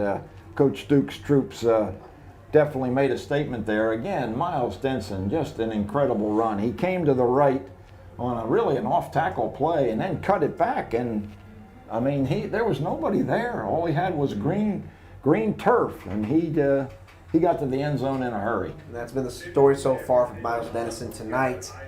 Looking down at the sideline, right at the 40-yard line, I see Solomon James practicing throwing the ball here, so he might get some reps here in this fourth quarter. Yeah, hopefully our viewers didn't miss very much that time. They were scoring into the south end zone where we have the blockage of the camera. The infamous piece of paper. Yeah, trust me, Miles Denson didn't have anybody between him and the goal line.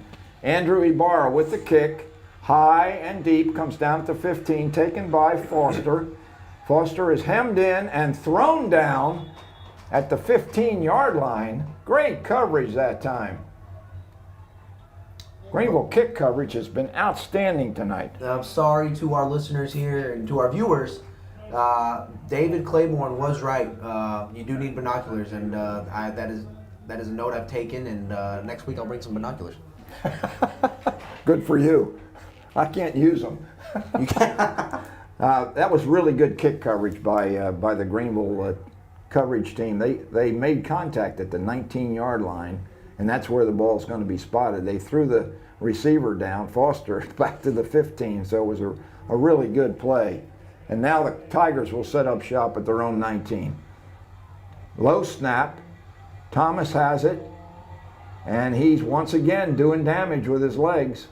Man, that Thomas making some things out of nothings there. Every time he's juggled, every time there's been a missed snap, he's made a play out of it. I mean, kudos to him. He's really carrying the offense line that way. Or sorry, offensive the Tigers' offense. Yeah, he's doing it all himself. And Jalen Maps is down with possibly a cramp. And I noticed that at the end of the third quarter, Emiliano Portillo was down on the field and was helped off the field. So he's the H-back on the offensive side, so that'll probably mean that Michael Surface will have to come in and play some more offense unless Portillo is able to go. But let's hope that Maps is okay. He's had a heck of a game defensively for the Lions. Jackson Cathy going over to get a word with Danny Cobbin, the defensive secondary coach and defensive coordinator. 11:38 remaining. Lions lead the Corsicana Tigers 35-14. Danny Hernandez and I are just thrilled to be able to bring this game to you, and Rebecca's done a super job with the technical aspects of our broadcast, and we hope you're enjoying it back in Greenville, and hope you will join us again next week in North Forney. Maps is looks like he's going to be okay. I think it's definitely a cramp, Danny. Yeah, it looks like definitely cramp. He's hobbling off the field right now, but a couple cups of water and a good stretch will get him back in this game. Maybe a banana or two. Yeah, maybe bananas. Pickle juice does good. Pickle juice, yeah. Okay, so Corsicana, after the scramble run by Javon Thomas, we need a spy on him. He is really hurting the Lions. He takes a direct snap and has been just doing some significant damage. This time he hands off to Bishop Harris, and Harris is loose this time. Harris coming down the near sideline, spins out of a couple of tackles, and is finally brought down at the 46-yard line. Another first down for the Tigers as they are moving the ball on the ground now. Yeah, these last couple of runs have been runs on the outside edge. Lions are now just missing blocks on the outside. We need to clean that up, and it'll be a different ballgame at that point. Well, that's where Maps plays, and they came to the side. J.R. Hill's in there right now at the right defensive end. He's next to Deshaun Grigsby. Surface on the other end, and Sincere Jones as Champion gets a break. Thomas takes a snap, hands to Harris. He breaks a tackle of Hill and makes it up to the 46-yard line of Greenville for an 8-yard gain. Bishop Harris and Javon Thomas carrying the load for the Corsicana Tigers. And do they have enough time remaining to make this a tight game, Danny? Let's see, 10 minutes and 16 seconds left on the clock, and I just saw Chance Knight, number 79, come out on the field. There's Hervey. Hervey's hit by Jones at the line of scrimmage and held to a minimal gain. We'll call it a 1-yard pickup. 3rd and 4 is the freshman linebacker, or freshman running back. Just can't get anything going with Sincere Jones right in his face. And to answer your question, Bob, I don't think there'll be enough time on the clock. Corsicana Tigers are running down that clock by consistently running the ball. So unless they call some timeouts here in the future. All right, 3rd and 4, just past midfield. There's Javon Thomas. And again, he's making some headway, but he doesn't have first down yardage. The Lions gang up on him and bring him down at the 45-yard line of Greenville. And it'll be a 4th and 2. Mark it on the 44. 4th and 2 for the Tigers. Clock running, 9:12 remaining. Javon Thomas, a sophomore quarterback, is having a breakout night. His statistics are much better this half than they were in the first half. And he keeps it again, and there he goes off the right side. This time the Lions have got him. Oh no! He gets loose, and he breaks the tackles. It looked like maybe we should have a whistle. He breaks out of the tackle and goes untouched to the end zone. Wow. Wow, is that his 3rd touchdown? Is that his 3rd touchdown? He's got at least 2. He's got at least 2. That might be his 3rd.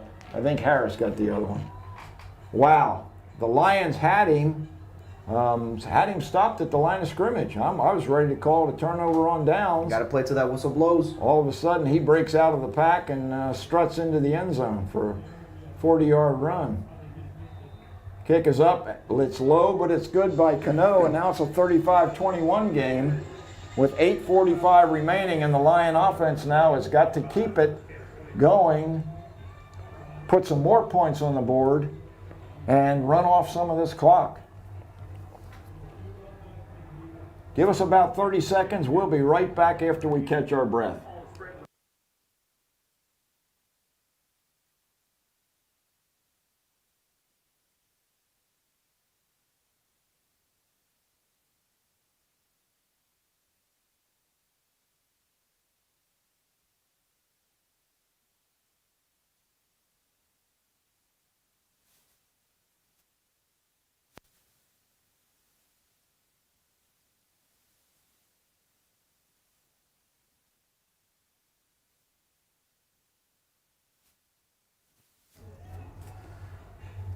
$8:45 remaining here at Tiger Stadium. The Lions lead 35-21 over Corsicana. Kevin Cano, the kicker, more than likely might be trying another onside kick. Danny, what do you think? Yeah, we are getting the inside scoop here. We have coaches just to our left, and this glass isn't doubled, so we can hear everything the coach is saying, and they're telling the guys to move up. So they are expecting an onside kick, and as soon as he turns, he's probably just going to do a little, yep, there he goes. And they were offsides. The Corsicana Tigers were offsides. There was no flag, but the Greenville Lions recover the ball anyway. That should have been called, Danny. Yeah, it should have been called. If they'd have recovered that and they didn't call that offsides on the kickoff, that would have been an injustice for the Greenville Lions. Fortunately, it was covered nicely. I didn't get the number. I didn't get the number either. He was in and out quick. But it was the hands team. So, Greg Just, Daniel Jimenez, Sam Martin. Just 3 members of this Greenville offensive line that's done a super job tonight. Different look for the Lions this time. Handoff is, no, it's a fake. Stevens is keeping it. He's trying to get around the left side. He's going to get out of bounds for maybe a 1-yard gain after all that running. That was kind of an I formation look. Yeah, it was an I formation look. Looked like he was gonna. It looked like it was a toss, an option toss to Miles Denson, and I guess Brandon Stevens would have. He probably guessed it would have been some kind of tackle for a loss, so he cut it the opposite direction. Got a 1-yard gain, so it's not that bad. Odegus Johnson in there at the running back position. Denson is slot to the right. Brandon Stevens takes it on 2nd and 9, hands to Johnson. Johnson slips through for a gain of about 2 yards, still going. Johnson's not as big as Pitts and not as strong, but he is quick. That time he takes it off left tackle. Behind Greg Just, junior teammate, picks up 2 yards, bringing up a 3rd and 7. Lions desperately need a first down to break the momentum that's been created by Javon Thomas, the sophomore quarterback for Corsicana. This might be the speedy formation. Hands off to Denson, and Denson's loose. He's up the middle. He's going to score again. Miles Denson, my goodness gracious, right up the middle for a 40, 50-some yard touchdown run. The guy gets there in a hurry, Danny, I'm telling you. Oh, wow. That is his 3rd touchdown on the ground. Untouched. Untouched on the ground. Untouched. And, Wow. I mean, that's been the story that we've seen it, the third time we've seen it. Makes a cut, makes one quick cut and just sees open grass. Oh, wow. Okay, Archer O'Neill down for the placement. Kick is up and good. 42-21, the Lions score quickly again. 7:48 remaining. They get the benefit of good field position because Corsicana continues to go for the onside kick. And Miles Denson on a 3rd and 7 from just beyond midfield, if my memory serves me correctly, takes it and just, I mean, he got there in a hurry. He used some of that sprinter speed and just took it north-south. Yeah, Wow. and apologies to our viewers missing the last bit from probably about the 25 onward, missing the last bit because of the infamous piece of paper there on the window. Denson scored 4 of his touchdowns going in that direction. So, folks, you haven't had the opportunity to really see, view, and enjoy senior Miles Denson. He wears number 3, and he goes so fast you can hardly see the number. What a player Miles Denson is, and what a job by that Greenville offensive line. That was on the right side behind Just and Alex Rodriguez, I believe, was in there. Andrew Ibarra in here for the kick. The sophomore brought up from the JV, got a good leg.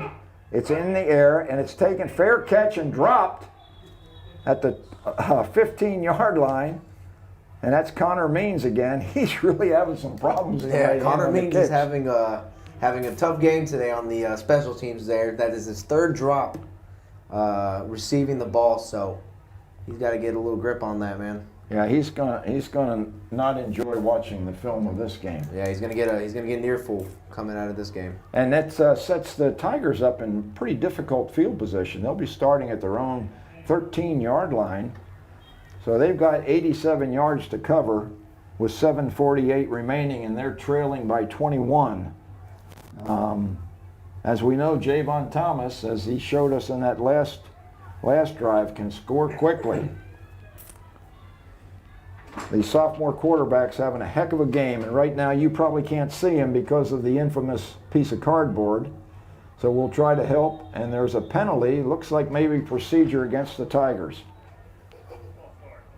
And it is a false start, so that'll set them back to their 8-yard line. So now you really won't be able to see what's going on because of the infamous cardboard. Rebecca, what can we see? Anything? No, nothing. Nothing. Nothing. Sorry, folks. Rebecca is duly frustrated, and we sympathize. 7:47 remaining, 42-21 Greenville. 4th quarter. Davon Thomas hands the ball off. I don't know whether that's Hervey or Harris, but he is mobbed by a host of Greenville Lions, led by Grigsby.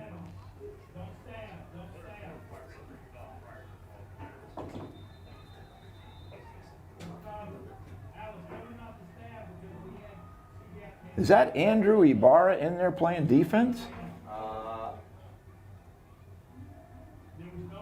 Looks like 79. We'll try to identify. It's hard to read, but it was a very nice play that time by the defensive lineman. We need those binoculars, Danny. Yeah, Bob, I'll bring them next week. Okay. I got you All next right. week. All right, 2nd and 15. Javon Thomas takes a snap, fakes the handoff, keeps it, breaks outside, and here he goes again. He's loose down the field at the 30, 35, 40, 50, 55. One guy to beat. And he breaks the tackle and goes all the way for a touchdown. Javon Thomas putting on a show. My goodness. Wow. He broke contain on the left side and then broke several tackles on the way down the near sideline. The last one by Kenton Anderson, who had a decent shot at him. And here we see it on the video board. Yeah, we're looking at the video There's a board. broken tackle right there. There's 3 broken tackles so far. There's Anderson, had the angle on him and tries to bring him down high. And Should have went for the shoestring unsuccessful. And there's a kick by Cano. So all of a sudden this has turned into a track meet. The Lions lead down to 42-28. Still 6 minutes and 50 seconds remaining. It's either Miles Denson or Javon Thomas in this game. It's turned into a race. Wow. Tiger fans, this quick scoring recap is brought to you by CC's Pizza. That is Javon Thomas's 3rd touchdown to Miles Denson's 4th touchdown. So, on the ground. 2-yard touchdown run. Your score, the Tigers 28. 92 yards. He is a one-man wrecking crew right now for Corsicana. And he's a sophomore. Sophomore. If he learns to throw the ball, Gonna be a dual threat guy. wow. Wow. The Lions defense all of a sudden just can't tackle number 9. They just cannot tackle Javon Thomas. And each time it's been that left side edge. He's coming around the left side pretty much every time. Yep. And that's where Jalen Maps was stationed, and I don't think he's back on the field. I don't think he is. I didn't. Look for another onside kick attempt as the Lions have 8 guys up front. It's a little pooch, and it's taken by Otagus Johnson, maybe? And Johnson should have just taken a knee. That is Otagus Johnson. And coaches are saying next to our left that they were offsides again, and they still, for the 2nd time, have not called the offsides on the kicking team. I think the linesman is blind. Wow. Anyway, the Lions get good field position again. This time, we'll call it the 38.5-yard line. Wade Moses is in there at right guard next to Sam Martin. Should be Greg Just at right tackle. Moses looks back at Brandon Stevens. Stevens claps his hand, takes a snap, fakes to Johnson. Now he's throwing. He's got a man deep. He's got a touchdown. That's a touchdown to Sean Brown. He was well covered, but he made the reception and beautifully thrown by Brandon Stevens. And once again, we have another touchdown. Wow. Coach Alexander is Yelling pretty at excited. Yeah, he's yelling over at Miles Denson, who was on the Corsicana Tigers sideline there. Maybe talking about the weather, I assume. Yeah, you got to be careful. Don't need any unsportsmanlike conduct penalties. Archer O'Neill's good with another attempt, and the Lions have put up 49 points tonight against the Corsicana Tigers. 2 in the air and 4 on the ground. 2 in the air, 4 on the ground. You know, a minute ago, actually not a minute ago, there was 6:50 remaining when Corsicana got the ball. Mm-hmm. They scored a touchdown, we scored a touchdown, and 19 seconds have come off the clock. Wow. Oh my goodness. That is, they scored, Greenville Lions scored in 2 plays. That Jeez. was 2 plays. Anyway, beautiful throw by Brandon Stevens to Sean Brown, who is turning into one of the best receivers I think I've seen in Greenville history. I've watched a lot of Greenville passing plays and receivers.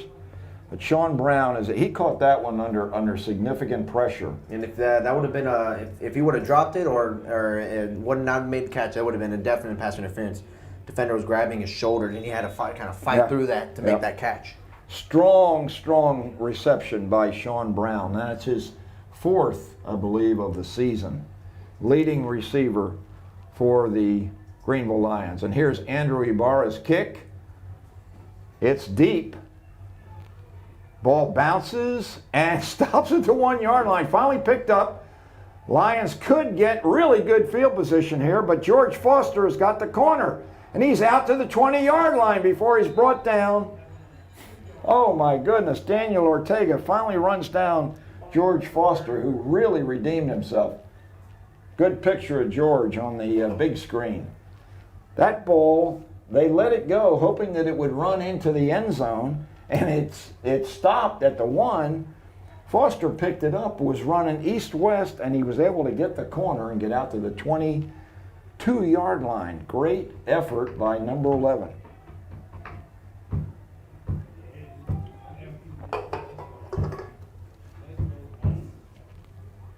Not much time's run off the clock.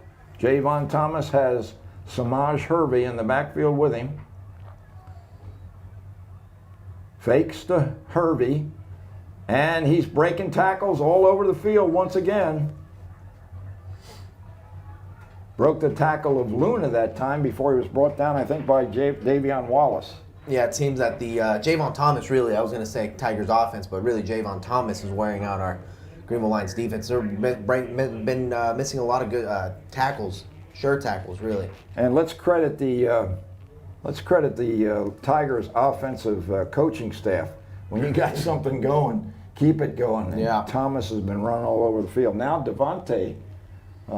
Keontae Thomas is in the game. He's the passer. Yep, we expect. So let's see what happens here. Greenville's defensive secondary's got to be alive. Keontae Thomas has the corner himself. Now he's going to be thrown for a loss.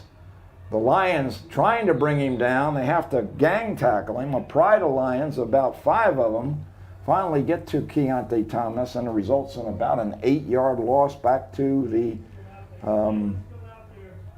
22-yard line. Let's see where they spot it. I'll tell you what, Keontae Thomas is not any Solomon James. No. I don't know what was going to happen that play. I don't know if that was a quarterback keep or if he was running out to the outside to see if he can get a pass down the right side of the field there. Well, the clock's continuing to run, and Deontay's staying in the game. So surely they're going to try to get something down the field. This time he hands to Hervey. Hervey's breaking tackles, still breaking tackles, but finally somebody grabs him by the ankles and brings him down at about the 26-yard line. It'll be 4th down. And looks like we have a Tiger hurt on the field there. I think that's big number 66. Yeah, it looks like. Yeah, Alfonso Ramos. With 4th and, let's say 4th and 6 there. We got a hurt player. This is a big play for both teams. A big play for the Lion defense and a huge play for the Tiger offense. And I would be really surprised if Javon Thomas doesn't come back into the game. Yeah, they're probably resting him. He's been running all over this field. And let's see. Let me see if I can find a number 9 or a number 12 there on the sideline. Yep, looks like Javon Thomas is back in, number 12 there. Keontae Thomas on the sideline, right on the 25. Yeah, they got a bunch of Thomases on this Corsicana team. There's a Matt Thomas, a Saul Thomas, a Javon Thomas, Keontae Thomas, and you wonder, you know. Got a bunch of cousins out there playing with each other. Cousins or maybe twins. I'm guessing maybe Keontae and Javon might be twins. We didn't see Keontae on the big screen because he hasn't had a really positive play. Mm-hmm. Javon, on the other hand, we've seen his picture on the big screen a half a dozen times. Yep, so it looks like they are about to punt the ball away. So Corsicana at least lined up in punt formation. We'll see if they indeed let it go. They might call fake. The Lions have somebody back. It's Brandon Stevens, a shorthanded quarterback. Makes the reception at the Greenville 47-yard line, where the Lions offense will take over with 4:10 remaining and a 49-28 lead over Corsicana. Just an offensive explosion here tonight by both teams. Yep. It's 49-28 in the fourth quarter with 4 minutes and 10 seconds left. Both teams have 3 timeouts left in the game, so there's a lot of room. Looks like coaches down. I'm looking down the sideline. I'm just spying on Solomon James. I'm thinking maybe they're going to bring him out the last few minutes of the game or something. I don't think we're going to see him. It's unfortunate for the Tigers that he is not unavailable. Okay, Lions set up, 1st and 10, 47-yard line. Hand off to Johnson. Johnson cuts back, gets up close to midfield for a pickup of 3. Clock running. Corsicana choosing not to stop the clock. 3:52 and running. 49-28 in this crucial district opener for Greenville. In zone play, a team that they just absolutely have to beat if they want to have a chance at making the playoffs. All right, second, we'll call it 8. Stevens, I'm sorry, that's Joe Galley in the ball game now.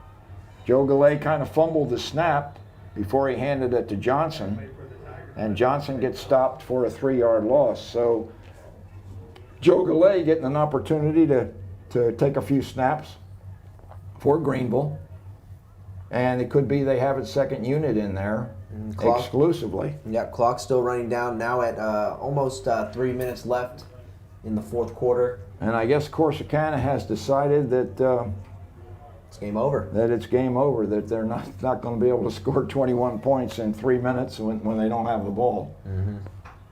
Clock moving then. Joe Galley at the helm of the Lions. 2 receivers right. Hand off to Johnson. Johnson breaks loose.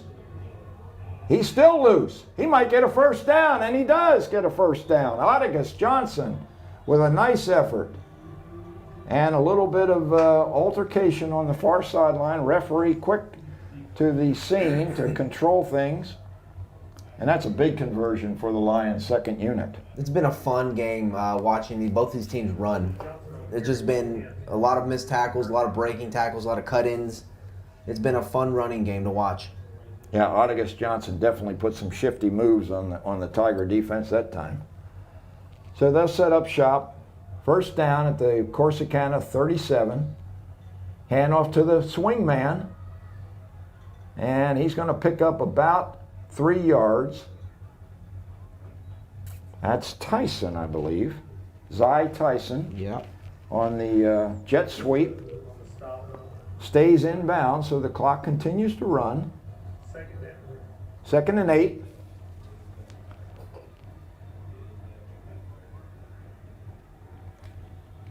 If you're just joining us, it has been an absolute joy to watch these two teams run up and down the field. If you like offense, this is the game you wanted to see. Joe Galley takes a snap from Sam Martin, hands to Johnson. Otagus is going left, spins out of a tackle. Now he's been thrown for a loss of about 6. So he accomplished one thing, Danny, and that was to run the clock. And yes, he does. It's going to be third. And we're getting some few stern words from Coach Alexander here to my left about that last run. Well, Otagus Johnson needs to run more north-south. He's a jitterbug type runner, and when he gets going east-west, sometimes he's not quite as effective as he could be if he just goes straight ahead. Yeah, sometimes you do a little bit too much and it ends up hurting you. But he's getting an opportunity to play and carry the ball, and I'm sure that's a good thing for everybody. Now Greenville calls a timeout because the play clock was about to expire. That was first timeout of this game. Is that right? That is the first timeout of this game. Wow. Well, we've seen Greenville punt only one time. I think Corsicana's punted 3 times maybe. A lot of turnovers on downs. Yeah. Greenville forced several and almost forced another one before they gave up a touchdown on a face mask penalty. But anyway, it's been an absolute offensive juggernaut on the field by 2 guys, Miles Denson in the gray and Javon Thomas in the blue. It's rare that you see these guys, 2 guys, just dominate a game. Yeah. But clearly, it's been Denson and Javon Thomas's night. Joe Galley rolls right, looking downfield under some pressure. He runs out of bounds. That's not what the coach wanted, I'm sure.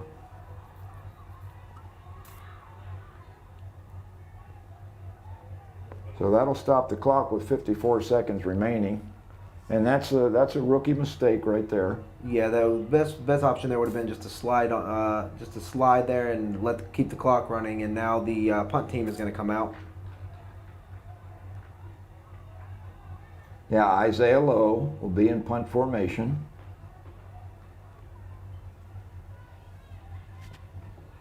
I think the snapper is Jeremiah McCallum. No, it's not McCallum. He's set up here as a blocking back. Jackson Cathy. Snap is high, but Lowe gets it off. It's a good kick. It's fielded and muffed. Ball is loose and picked up by the Lions. And I don't think you can advance that, but let's see who gets the possession. George Foster muffed the punt. The Corsicana Tigers have had a ton of problems tonight handling kicks. Just a ton of problems. Yeah, coaches to our left are saying that's a touchdown. The refs they're huddled up and they're trying to figure out what to do here. I don't know whether you can advance a muff like that, Danny. I think if it was in possession of the receiving team and is dropped, it's a live ball. Yeah. Well, the Lions could have fallen on it, but one of them tried to pick it up. We'll hear the ref.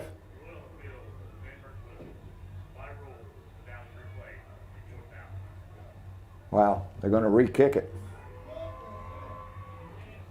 That's interesting.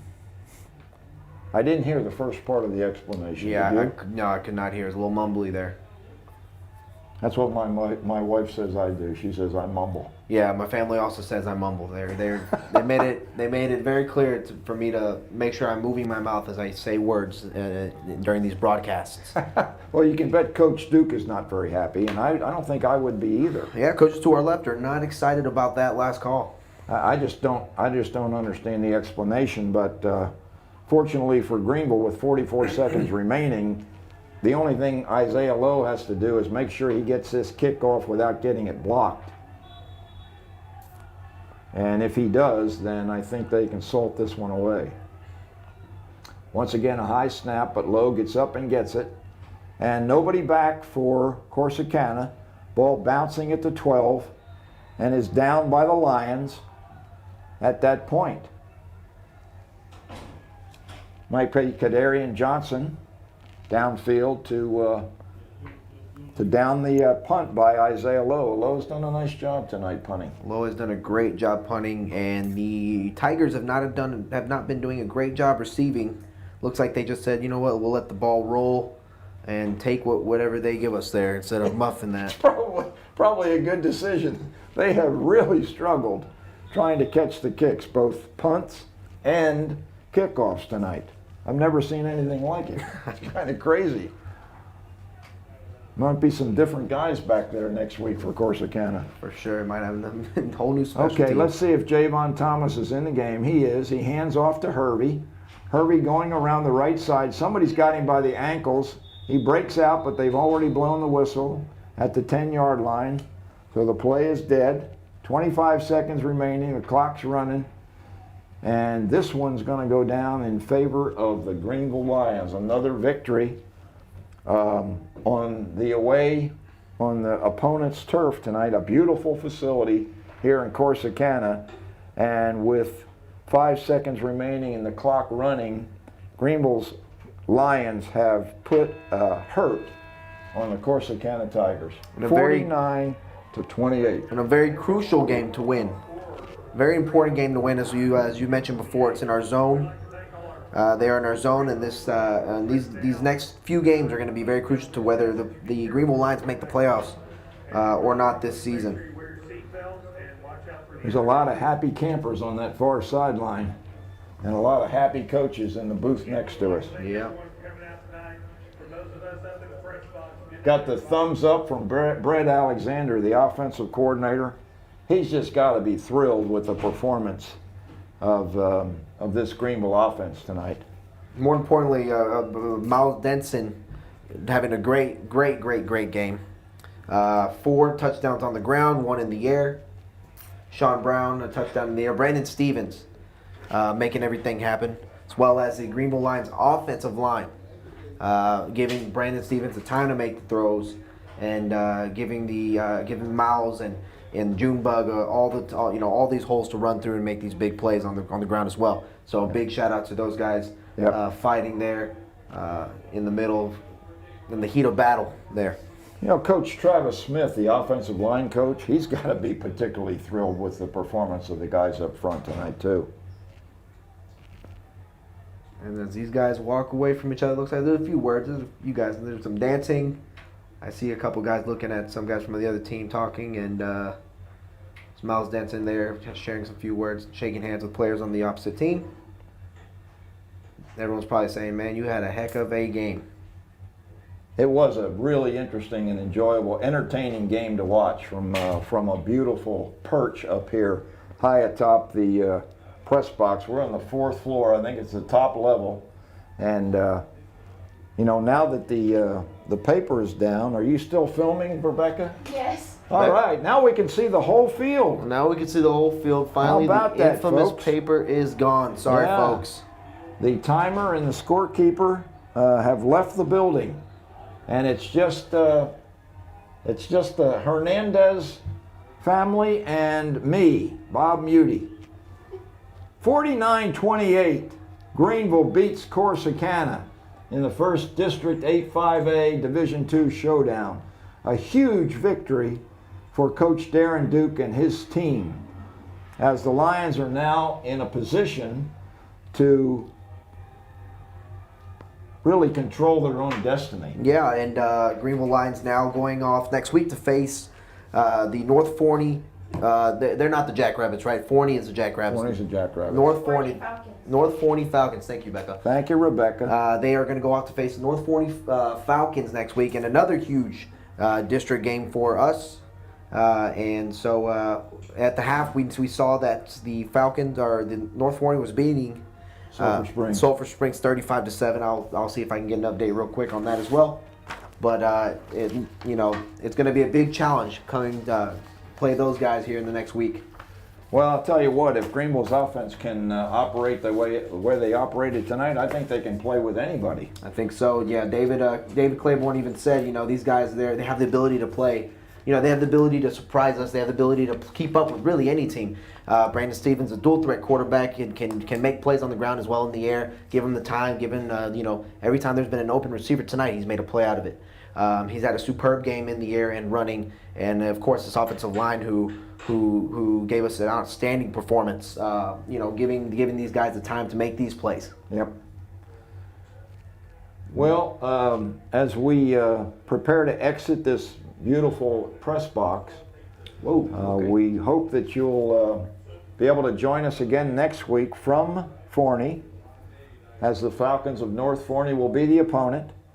Second game in the zone. All right. And now we've got some scores for you, Danny. Yep. So right now, North Forney and Sulphur Springs in the 4th quarter. North Forney is up 56-21. So a little bit similar to what we're seeing here tonight. Our Greenville Lions, of course, beating the Corsicana Tigers 49-28, and then off to Roy City and Ennis. And I just had their score up, and it looks like it has disappeared away from me. So I will look into that. Let me see where it's the wonder of the laptop. The wonder of the laptop, it's a great thing, but it can also be a bad thing whenever it reloads on you.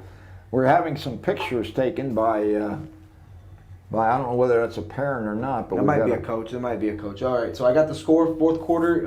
Ennis is beating Royce City 57-18. Oh boy, the Bulldogs are getting it handed to them. Getting it handed to them. Yeah, we're seeing some big scores and some big losses from other teams. You know, they're in a zone though with Forney and Crandall, and Forney and Crandall are supposed to be pretty weak. Okay.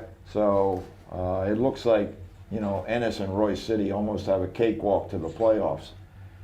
Obviously, Greenville with this victory tonight has a leg up.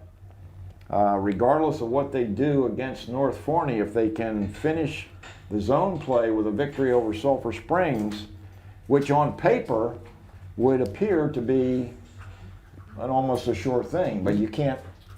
You know, I thought Corsicana was going to be a really tough opponent tonight. And David and I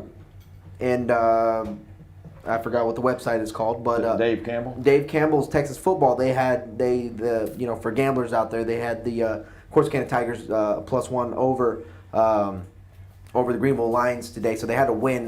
They had Corsicana Tigers beating on paper, and of course that's at the beginning of the in preseason before you find out that that Solomon James is not going to play. Right. So there's other factors going into that, but we've seen our Greenville Lions get beat by another team that they were on paper predicted to win over.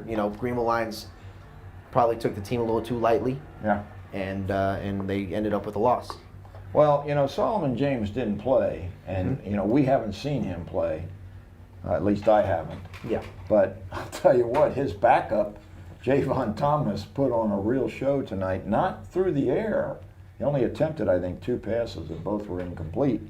But boy, Greenville just couldn't tackle him. Their tackling in the first half was pretty good. In the second half, it was abysmal. Yeah. So Coach Duke is not going to be happy watching the film of that second half with Javon Thomas running all over the field.